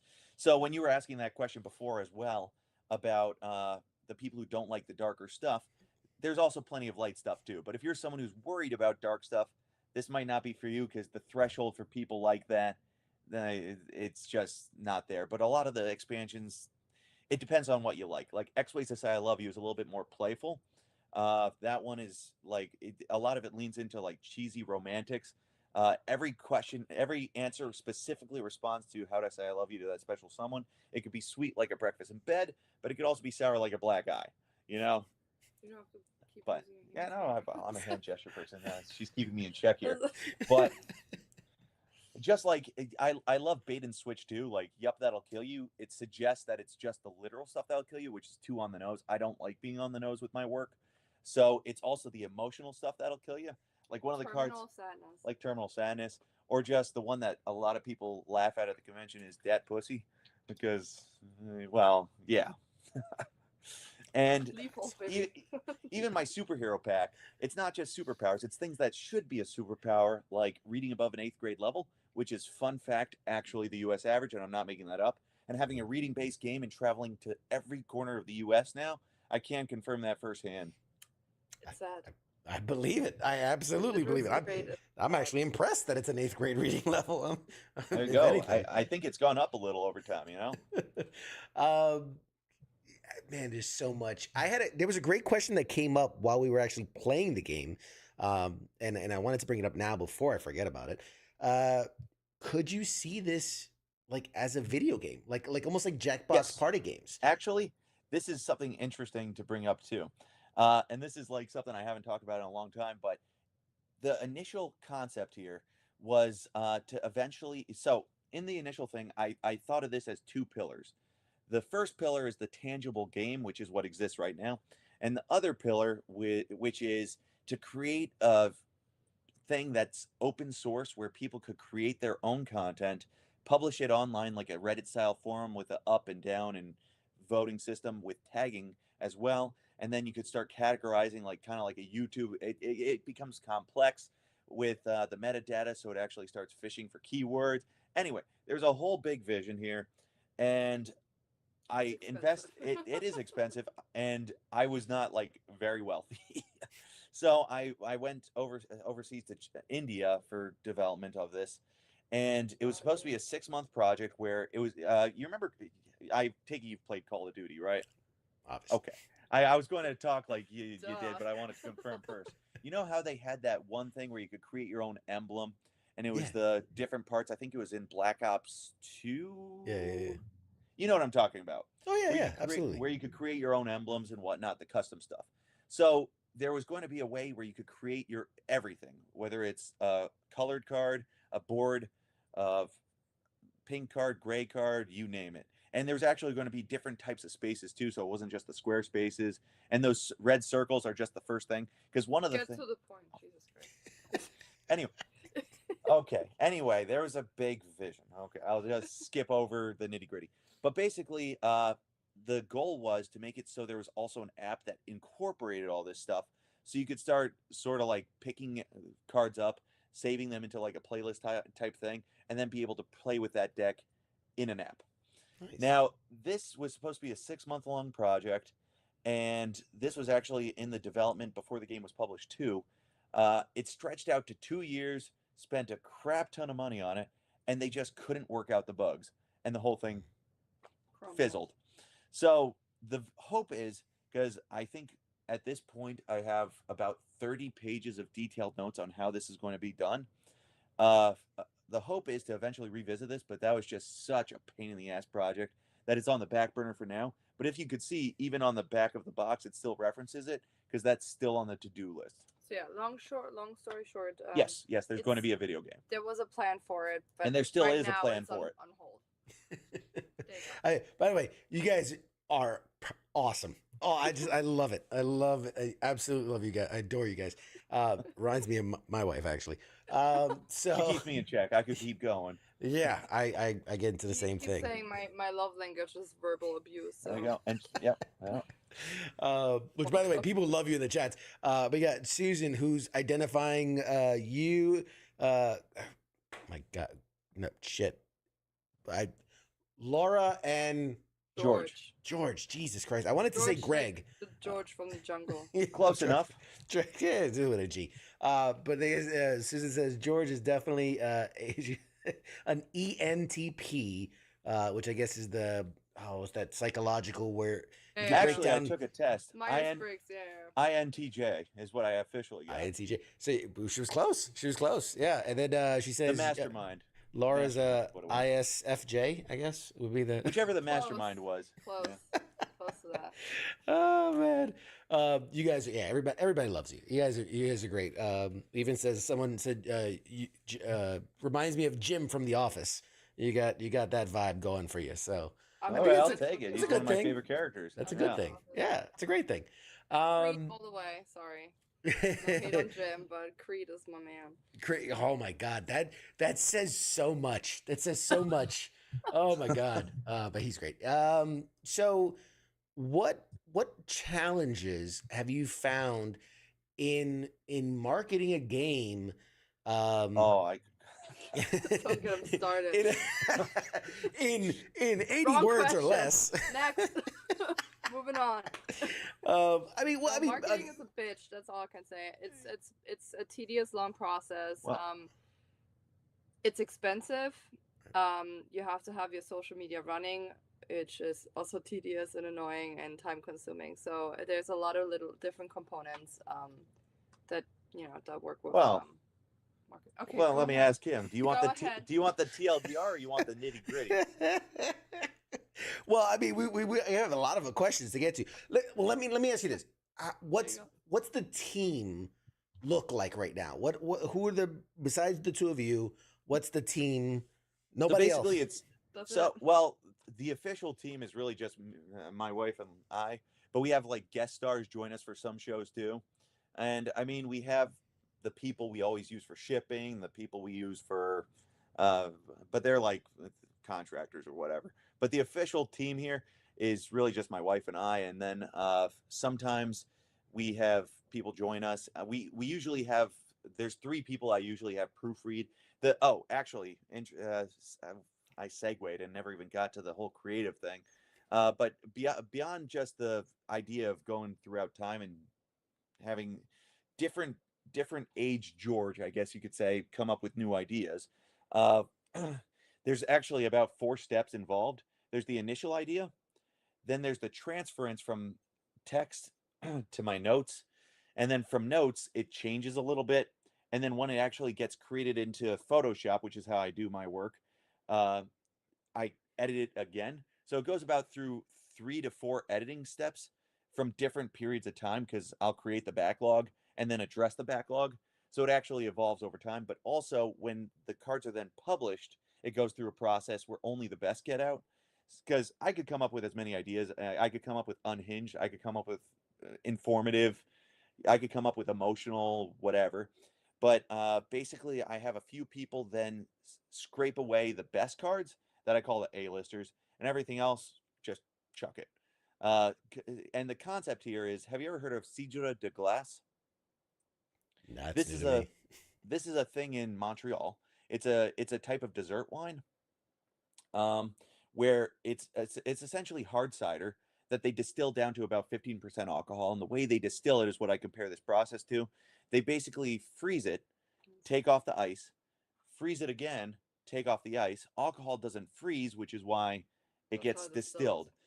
And that's the concept here, removing the ice until you get the perfect dessert. I like it. I like it. That works. we're gonna clip that. Which we have a question. Greg wants to know. So, are you guys hiring? You know, it's funny you say that, because one of the big challenges, and this is one of the things, for this to go to the next level, we will have to hire, and we're thinking about how do we want to do it that makes the most sense.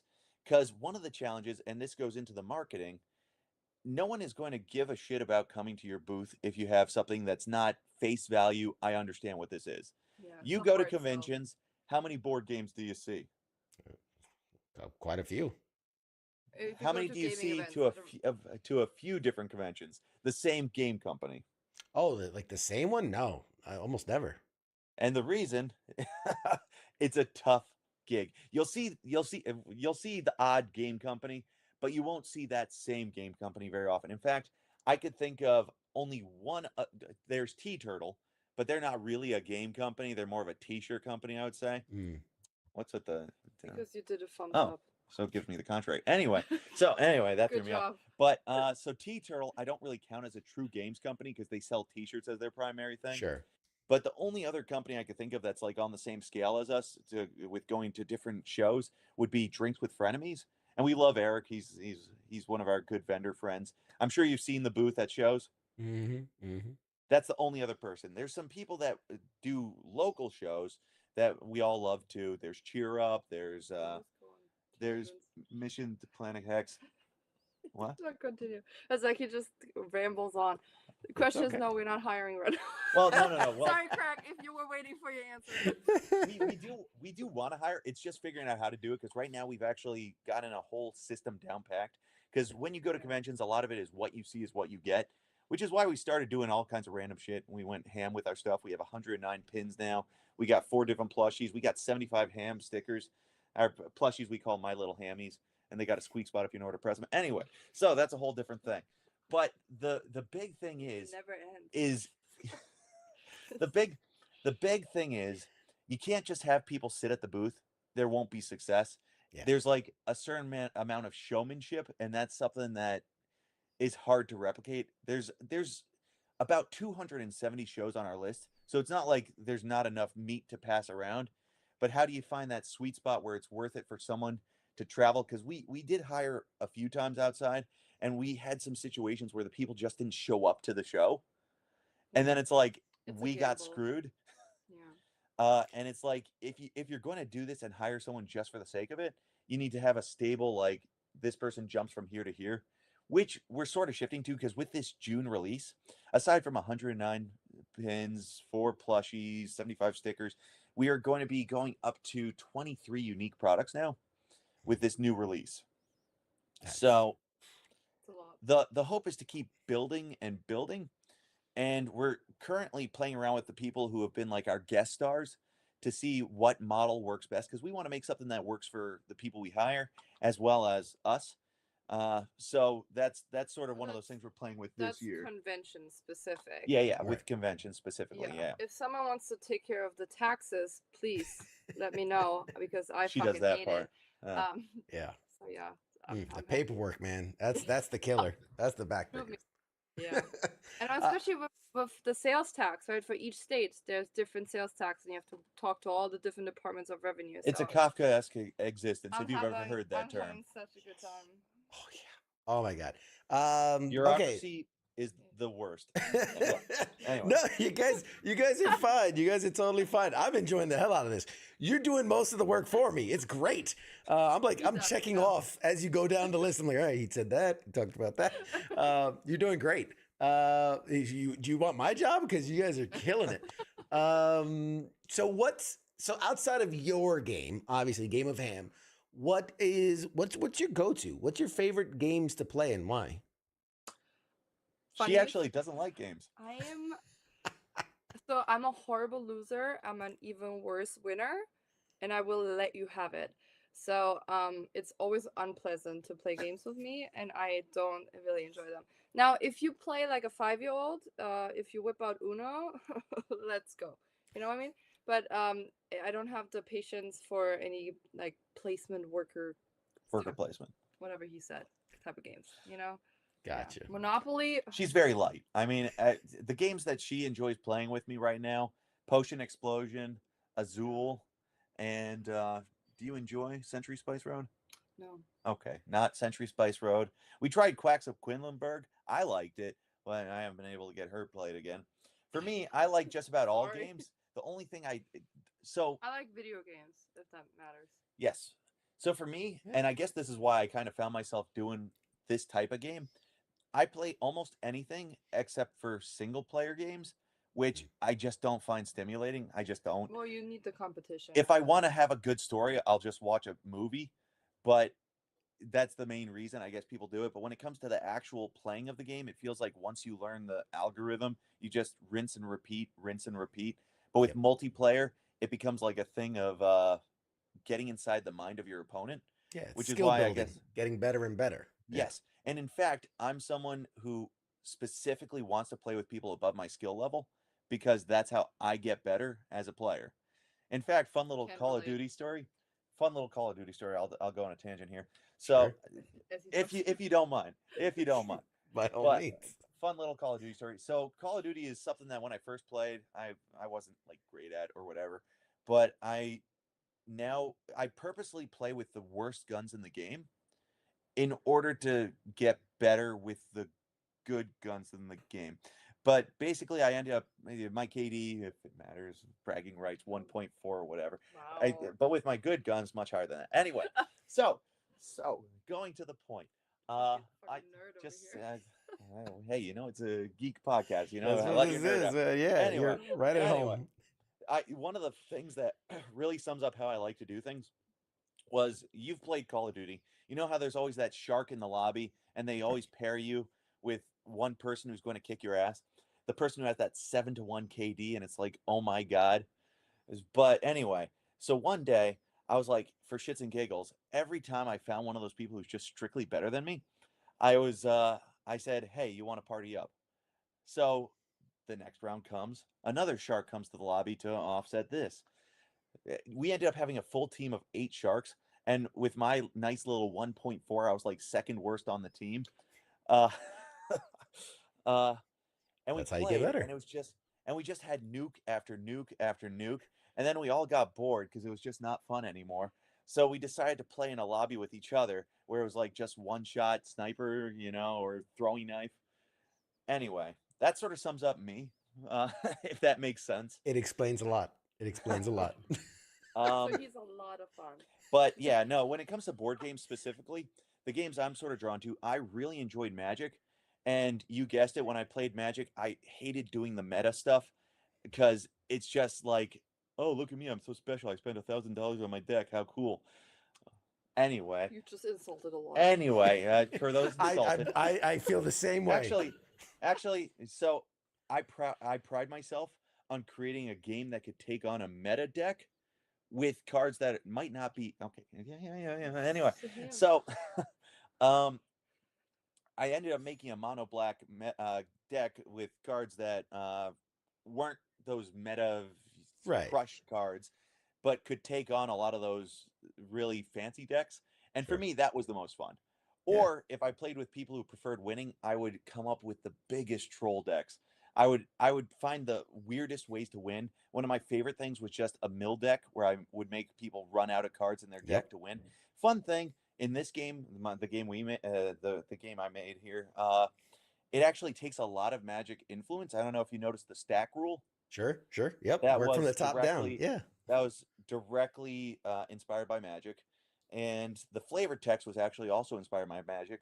A lot of people think that's from other, apparently Apples to Apples, and now does the little descriptions on the bottom. That's not where it came from. It's from Magic. But yeah. So Magic. There's was a game reason I love it. Magic was my first love, so it makes sense that I connect with it emotionally. So that was a game I loved. I also play deck builder games as well as worker placement games. I wanted to start playing a lot of those top tier Board Game Geek games. I ended up investing so much money whenever a sale came on for a lot of these big names.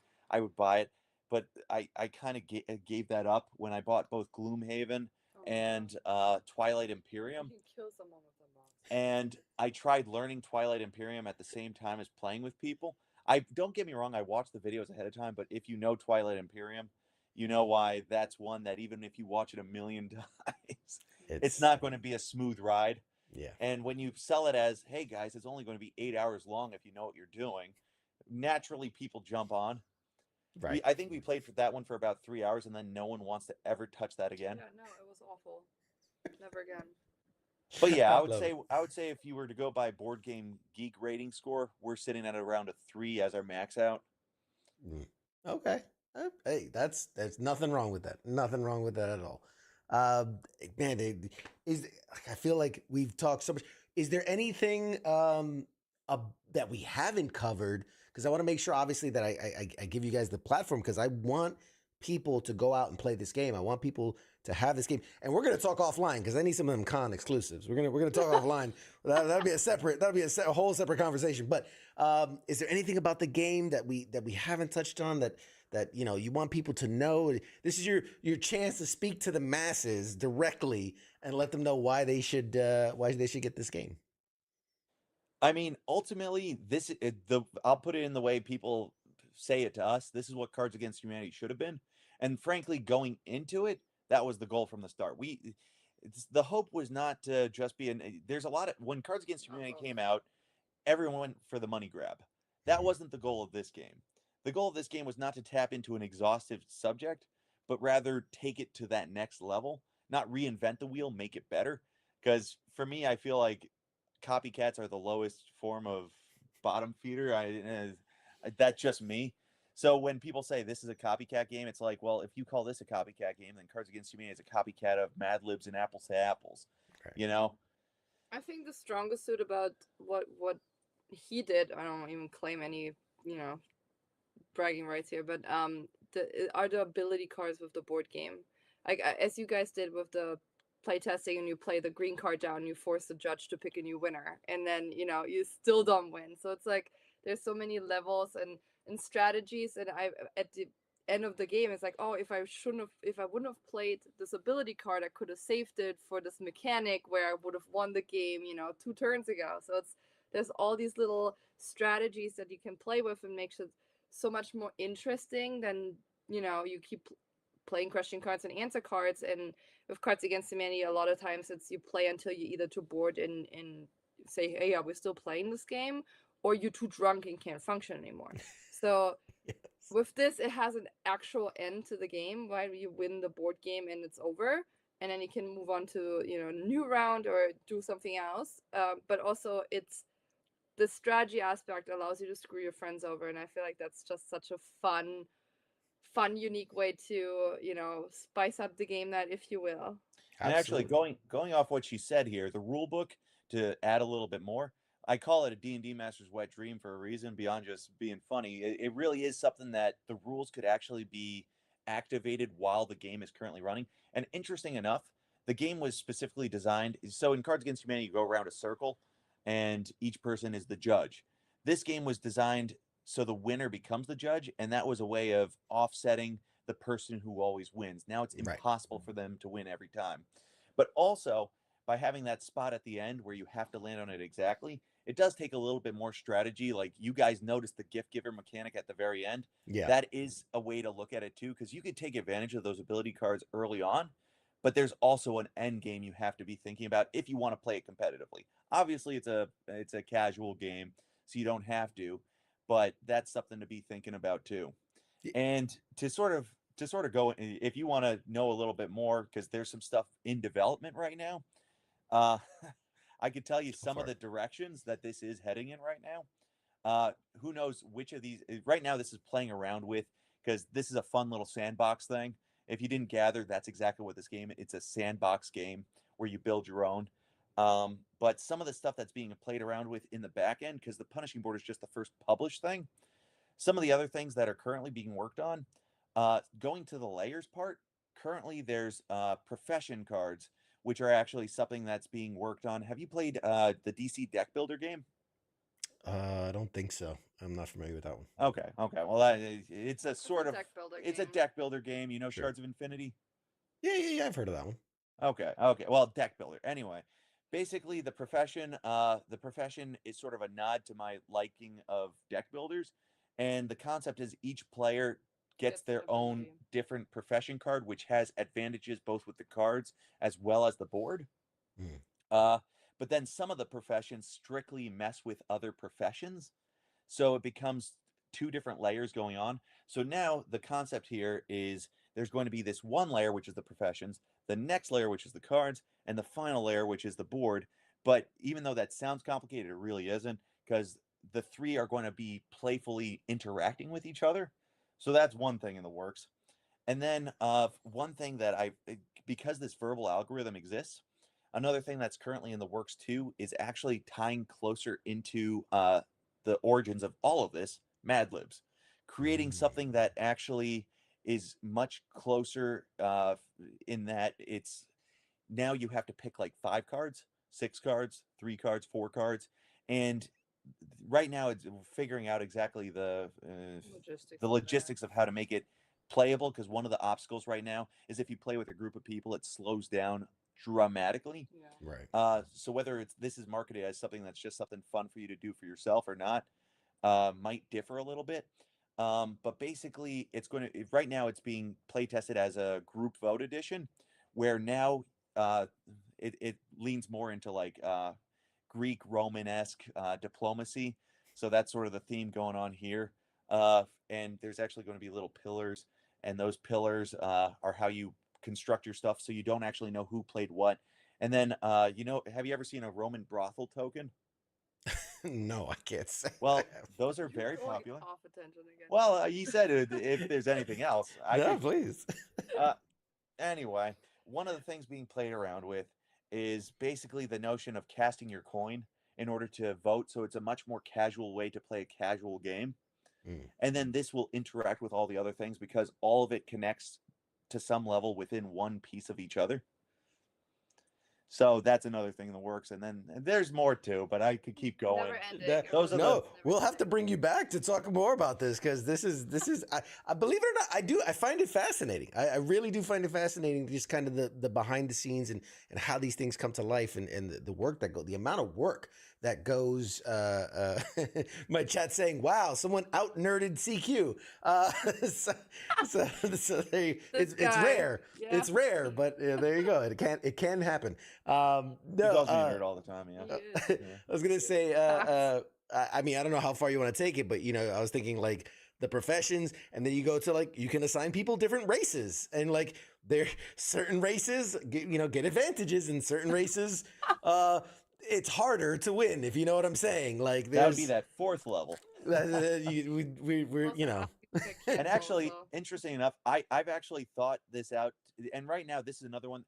So I actually have like I have many pages of notes on where I want to take this, because there's the stuff that's actually being flushed out right now, but then there's just the raw ideas.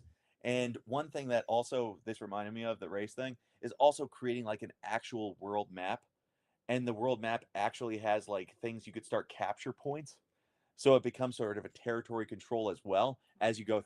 Anyway, Okay, I will not I said let that. we'll go game by game and steal just one mechanic from each game and just make this. Remember the Simpsons when Homer Simpson made a car and it was this behemoth because it took inspiration from like Abomination. everything. Great as a great episode. That's really old episode, but this I love it. I absolutely love it. I adore it. I want to thank you guys for allowing us to play it. It's definitely now in the rotation. There are certain games, I'll say it, where we play it and we're like, that was something and it was an experience and we move on. And but everybody really had a great time. And a couple people in the chats. There's a couple people already said that they're sold. They're ordering theirs. Gameofham.com.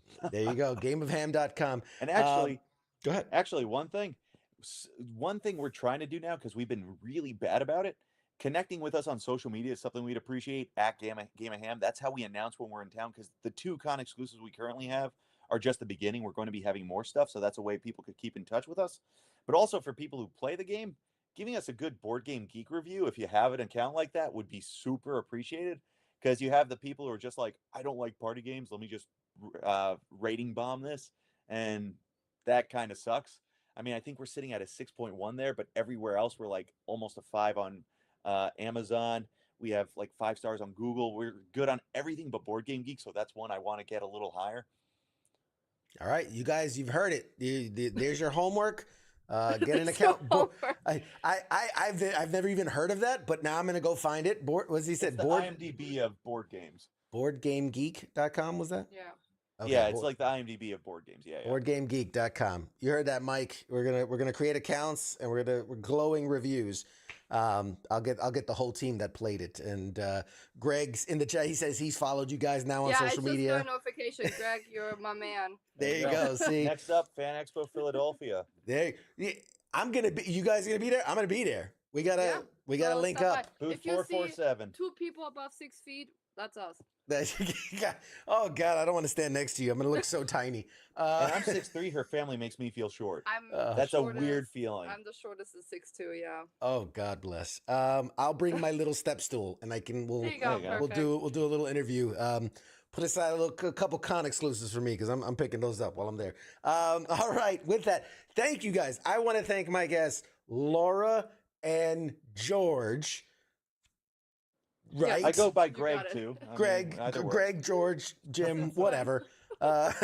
Jim from The Office. Either way, is good. It's been an honor to be out nerded on my own show. You guys are awesome. I love what you guys are doing. I love the energy. It's obviously something you both have such a huge passion for, and it's wonderful to see. So, with that, last second, go ahead, plug your socials just so people can find you. Yeah, Game of Ham and everything. Well, I think he's saying type it. Well, I mean, you don't have to. Like what? At Game of Ham. There you go. Ham like the deli meat. Like, I don't fucking know. Apparently. But bad CQ, not good instructions. All right, I'm going to toss it to a break, and we'll do more show after this. But I just want to thank you guys so much for coming on, and really, thank you. It was fun. Yes, and we'll definitely link up, and I definitely want to have you back in the future where we could talk about. Let us know the next thing and the next thing. Yeah, and we'll just nerd out. You know what? Just leave the wife, man. Just me and you. We'll just nerd out, man. Okay, bye then. We'll just nerd out. But somewhere. All right, guys. I'm gonna toss it to a quick break, and we'll have more show right after this. Shut.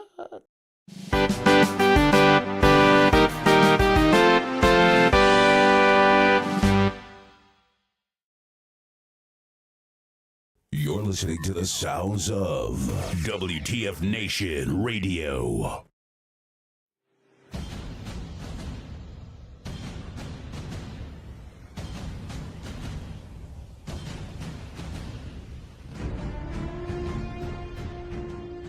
Hey, you there?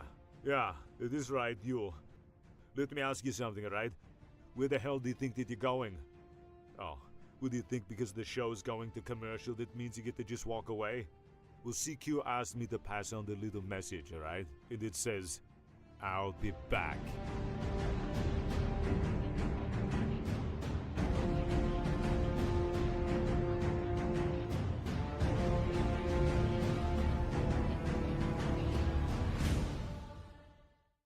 After all I've done, do you love me now? Do you love me now? After all I've said, running through your head, do you love me now? Do you love me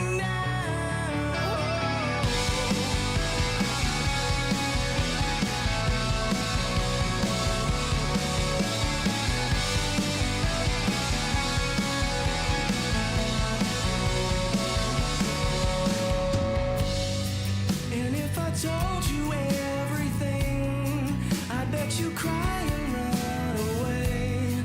'Cause with all the lies I keep, made you believe this was me. The truth is I am not at all who I preach myself to be. And I deserve to be alone, and I'm alone here with me.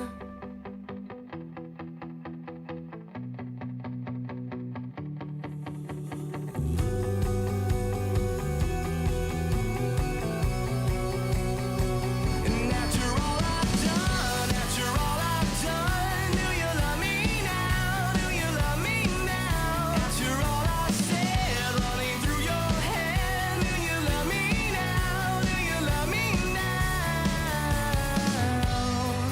And if I told you everything, I wonder if you would believe that with all the ways you've tried, I couldn't change my selfish needs.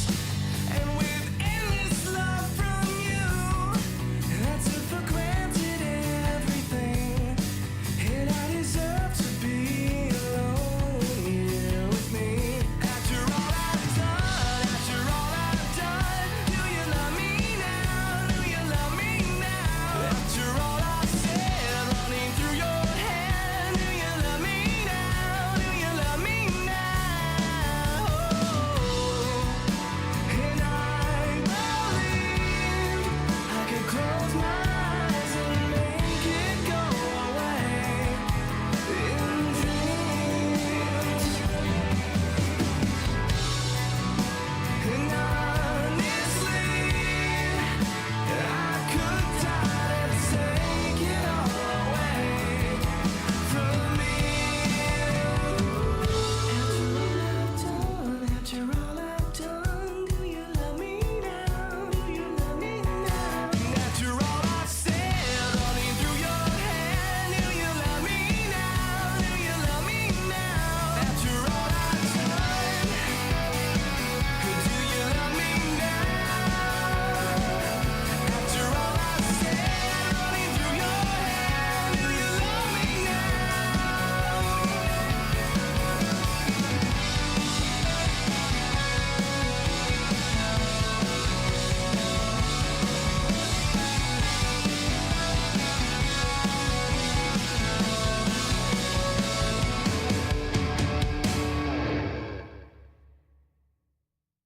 You're watching Pop Culture Warrior.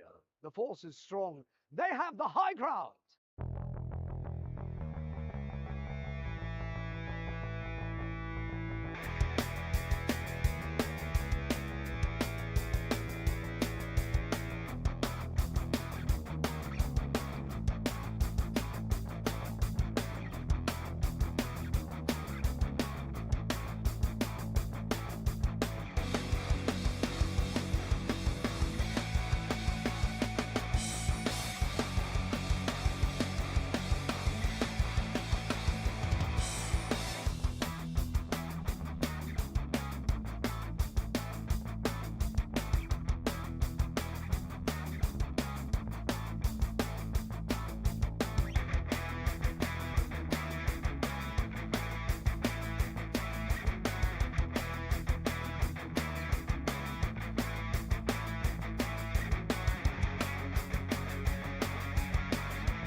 Hey, everybody, we're back.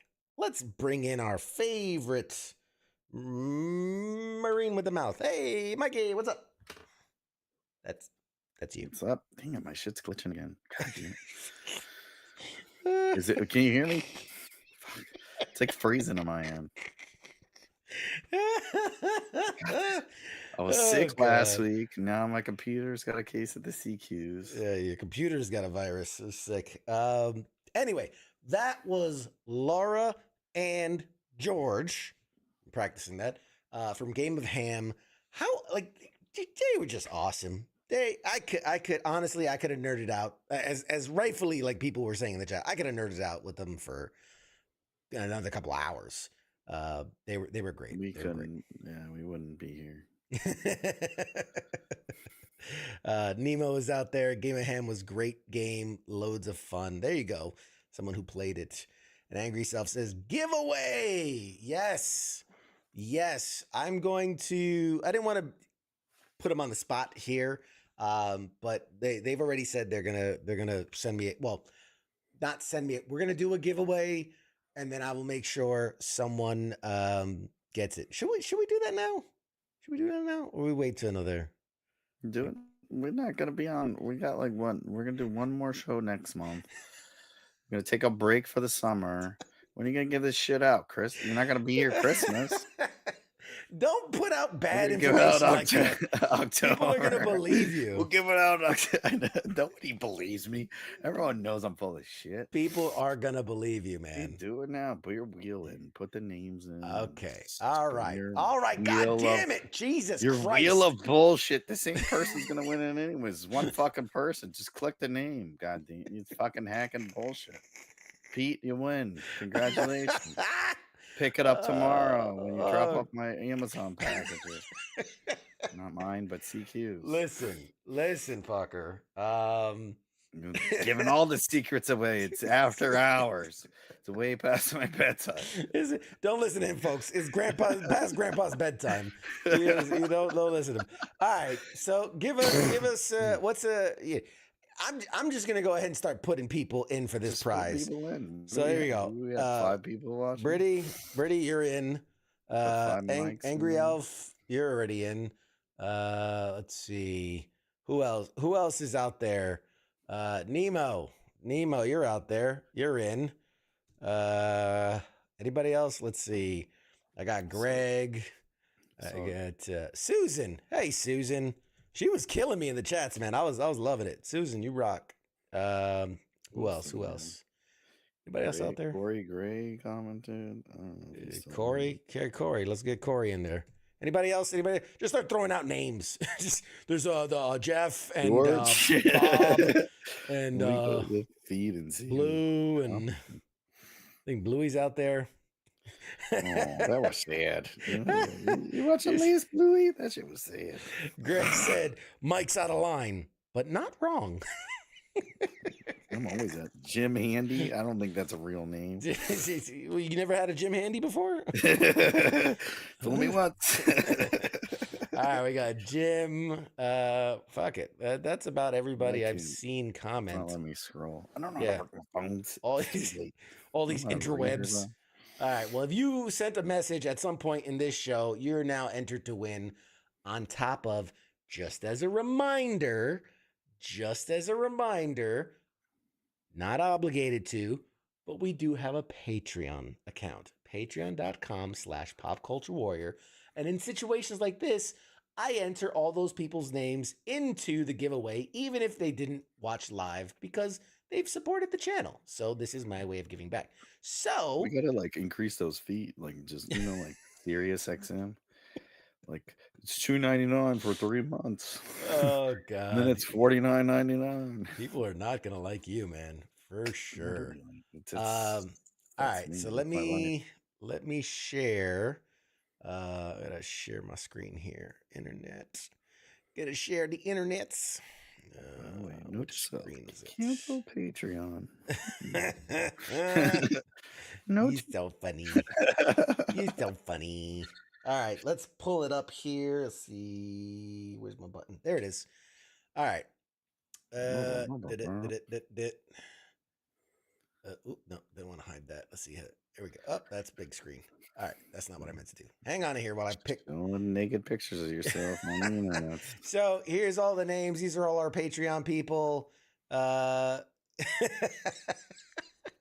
guys are killing me. Oh man. Greg says my Patreon return on investment is suspect at best, Mike. Right? Exactly. I'm fucking in there. I'm in there too. Look, y'all are in there. What more can I do? Look, I'm gonna shuffle all Make the us watch this names. show. Make me be on. I won the grand prize. I'm on this fucking show. God damn. That's what we call the booby prize. I All donated right. the least. And oh, you know what? Let me show you the camera so that way at least you can see what's happening because we're just can see the Yeah, hang on a second. rigging. The rigging. Oh, I feel like Donald Trump. Stop telling people. They're gonna believe you. Goddamn mail-in fucking ballots. Fucking killing me, bro. Oh man, I've lost my screen. Where did it go? Come back. You, the people, need to gather outside CQ's house. We're gonna storm the building. Storm his house. Oh God. We need All a right. game of ham. Hang on here. What the hell? I lost the screen. Come on. Work with me. Where is it? Come on, There it internet. is. Heyo. Got it back. All right. So shuffle. Tell me when to stop, Mr. Mike. Is it gonna go faster? I'm shuffling the names. You could Makes it- stop it when I say now. Okay. All right. Now we spin the wheel. Let's hear. Let's go full screen and spin that wheel. Hex. Greg says I blame Mike's internet. It is gone. Uh-oh, was it the person that was complaining he never wins? Greg. There you go. Talking about his return on investment. There you go. Greg, you are the man. You are the man tonight. Deserved. You're welcome. It's only because I called out his hacks. That's somebody else won. Yep. Sorry to Rob who just missed out and Peter who Sorry, just and missed Rob out. and Keith who always win, and Pete. Hey. what do Not today, ISIS. Let's see. The people that always win. Let's see what they have in common. Keith. Level 3 Patreon. Pete. Level 3 Patreon. Rob. Level 3 Patreon. Well, it's almost bot. Who's all those people? Keith, Rob, CQ. Okay. Kim Jong-un. Oh, God damn it, man. Oh, God, I can't What's win. that in the back over there behind that pillar? Stack of shit you never mailed out? All the shit that Keith won. Oh, man. Oh, man. Pete says, bullshit. This is rigged. Oh, man. Oh, God. Yes. And there's your Rob. He says, I only won once, so I don't know what you're talking about. Oh, man. Up your Patreon, apparently. Oh, Patreon legacy level. Platinum level. Platinum diamond. Oh, God. Oh, man, my face hurts from laughing. Anyway, there you go. Greg, congratulations. You just won yourself a... Which is funny because Greg's the one person that was like, well, I just bought one. Shit, really? Damn, brother. Fucking cancel. Greg says, I would like to thank the Academy. We'll give you a moment to send in your thanks. Greg, I will get with them about getting that and then have them send you one over. So congrats. And I'm the one that you used. I can send you this. I can send this one to you. Triple value now. There you go. Who needs an autograph when you have DNA? And then credit card swipe a couple of them cards. Why does this smell like shit and disappointment? Like depression and anxiety. So yeah, we'll see. I'll get with them at Fan Expo Philly this weekend, and who knows, maybe I'll secure some goodies, and we can, bump up the prize. Give it away to the same 3 people. Oh, see, somebody's gonna pay extra for CQ's DNA. That's right. All righty. With Gives that, it away for free on Friday nights. yeah. So no game night this Friday night. Obviously. Oh, Jesus! I just bumped the table. There goes the camera. Earthquake. Earthquake. No game night this Friday. I'll be traveling to Fan Expo Philly. Be there for the weekend and have some really, really cool stuff lined up. I can't talk about. I always hate talking about stuff like that because these things can fall through, and I never want to be the guy that's like promising the world and then shit falls through. Because most of the time it does. Because a lot of time it does. This one, I am fairly certain, like 90% certain it's happening. And if it does, it will be epic. Let's just, I'll put it this way. There is a celebrity going to be there that I am good friends with who has invited me out to a dinner that is going to have their co-stars who are, or people that they're friends with in the business and are of some note, are names that you would recognize fairly easily. So, so people that aren't Power Rangers. no Power Rangers, not for this one. I will only work for Amazon. They have not worked for Amazon. Okay. I will say that they have worked in a galaxy far, far away. Is all I'll say for now. With that, ladies and gentlemen, this has been another exciting edition of Pop Culture Warrior. So let's toss it over to the shows around the nation. And you know what? Let's have Mad Mike talk about the shows here at WTF Nation Radio, because I'd love to hear his take on what happens here. I don't use the internet. God damn it, man. I didn't know we had other shows here. Just do it. No, I'll do it better than. Did you see? I saw Smith's fucking shit. That was terrible. Anyways, sports bars on Sunday when they do it. We got Coach and Smitty talking all the sports. A lot of basketballs lately, which is boring. Hockey's way better, and my cats are crushing it. So maybe they'll hit on that. Got Messi crushing it over there, but they don't talk about any of the fun stuff. Just mainly basketballs and how the Giants suck at drafting.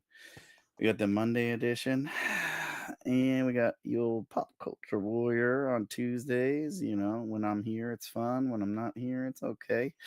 Smoke Pit on Wednesdays. Radar used to be on this show. Sergeant's Time on Thursdays. And Friday Night Freedoms, which sometimes after hours, you get a little CQ, being boring, nerding it up, doing puzzles and shit.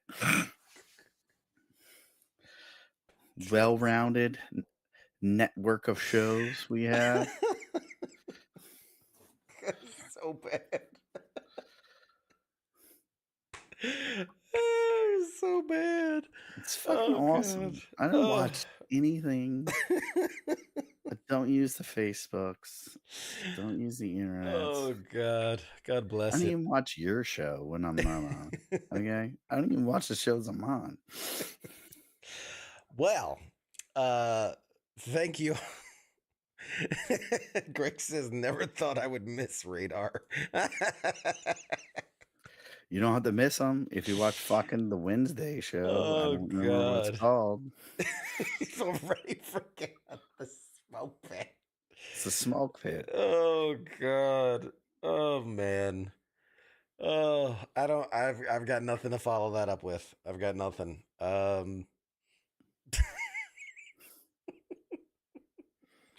Mike's just so sweepy. He's so sweepy. Oh, he's so done at 10. It's fucking 10:42. Wasn't in overtime now.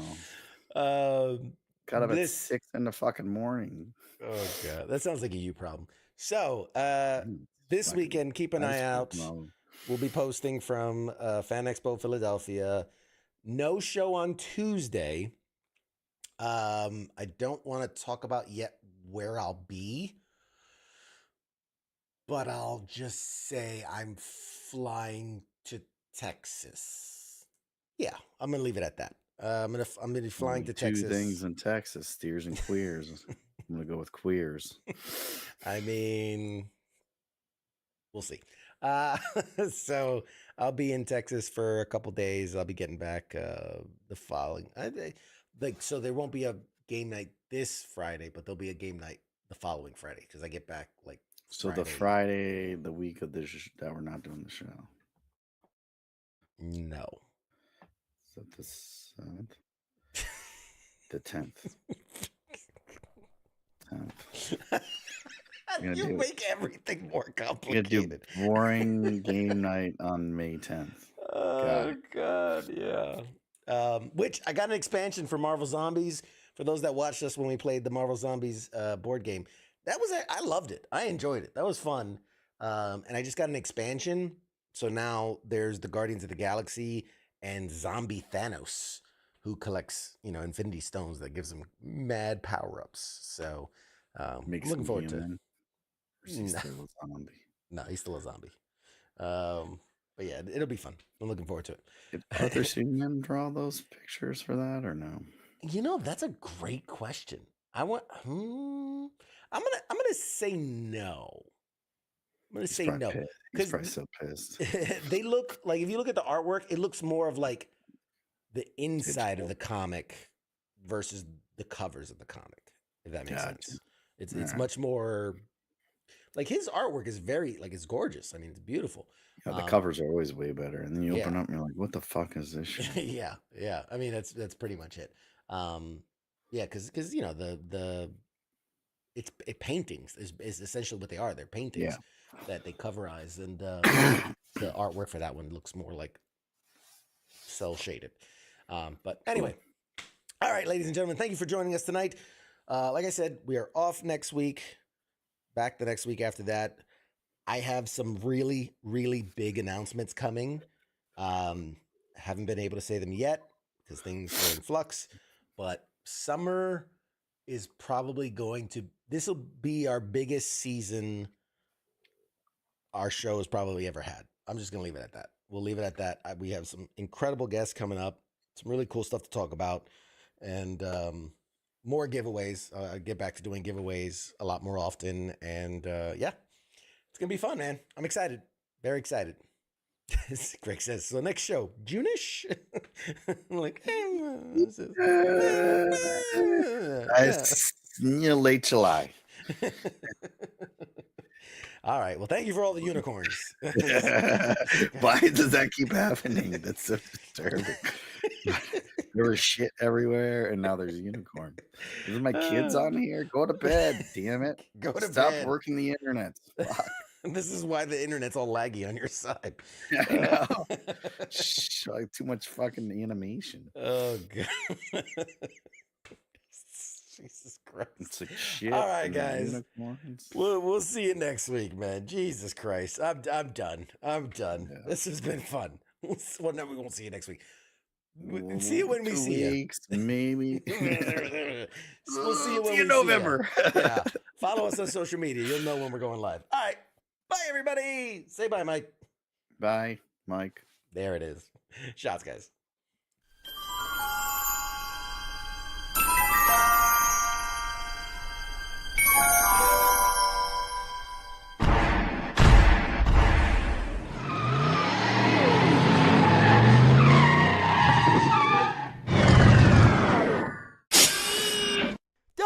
Doc! Oh, no! We're too late! We missed it! Oh, jeez, this is heavy. Ah, wait a minute. Wait a minute, Doc, I got a time machine.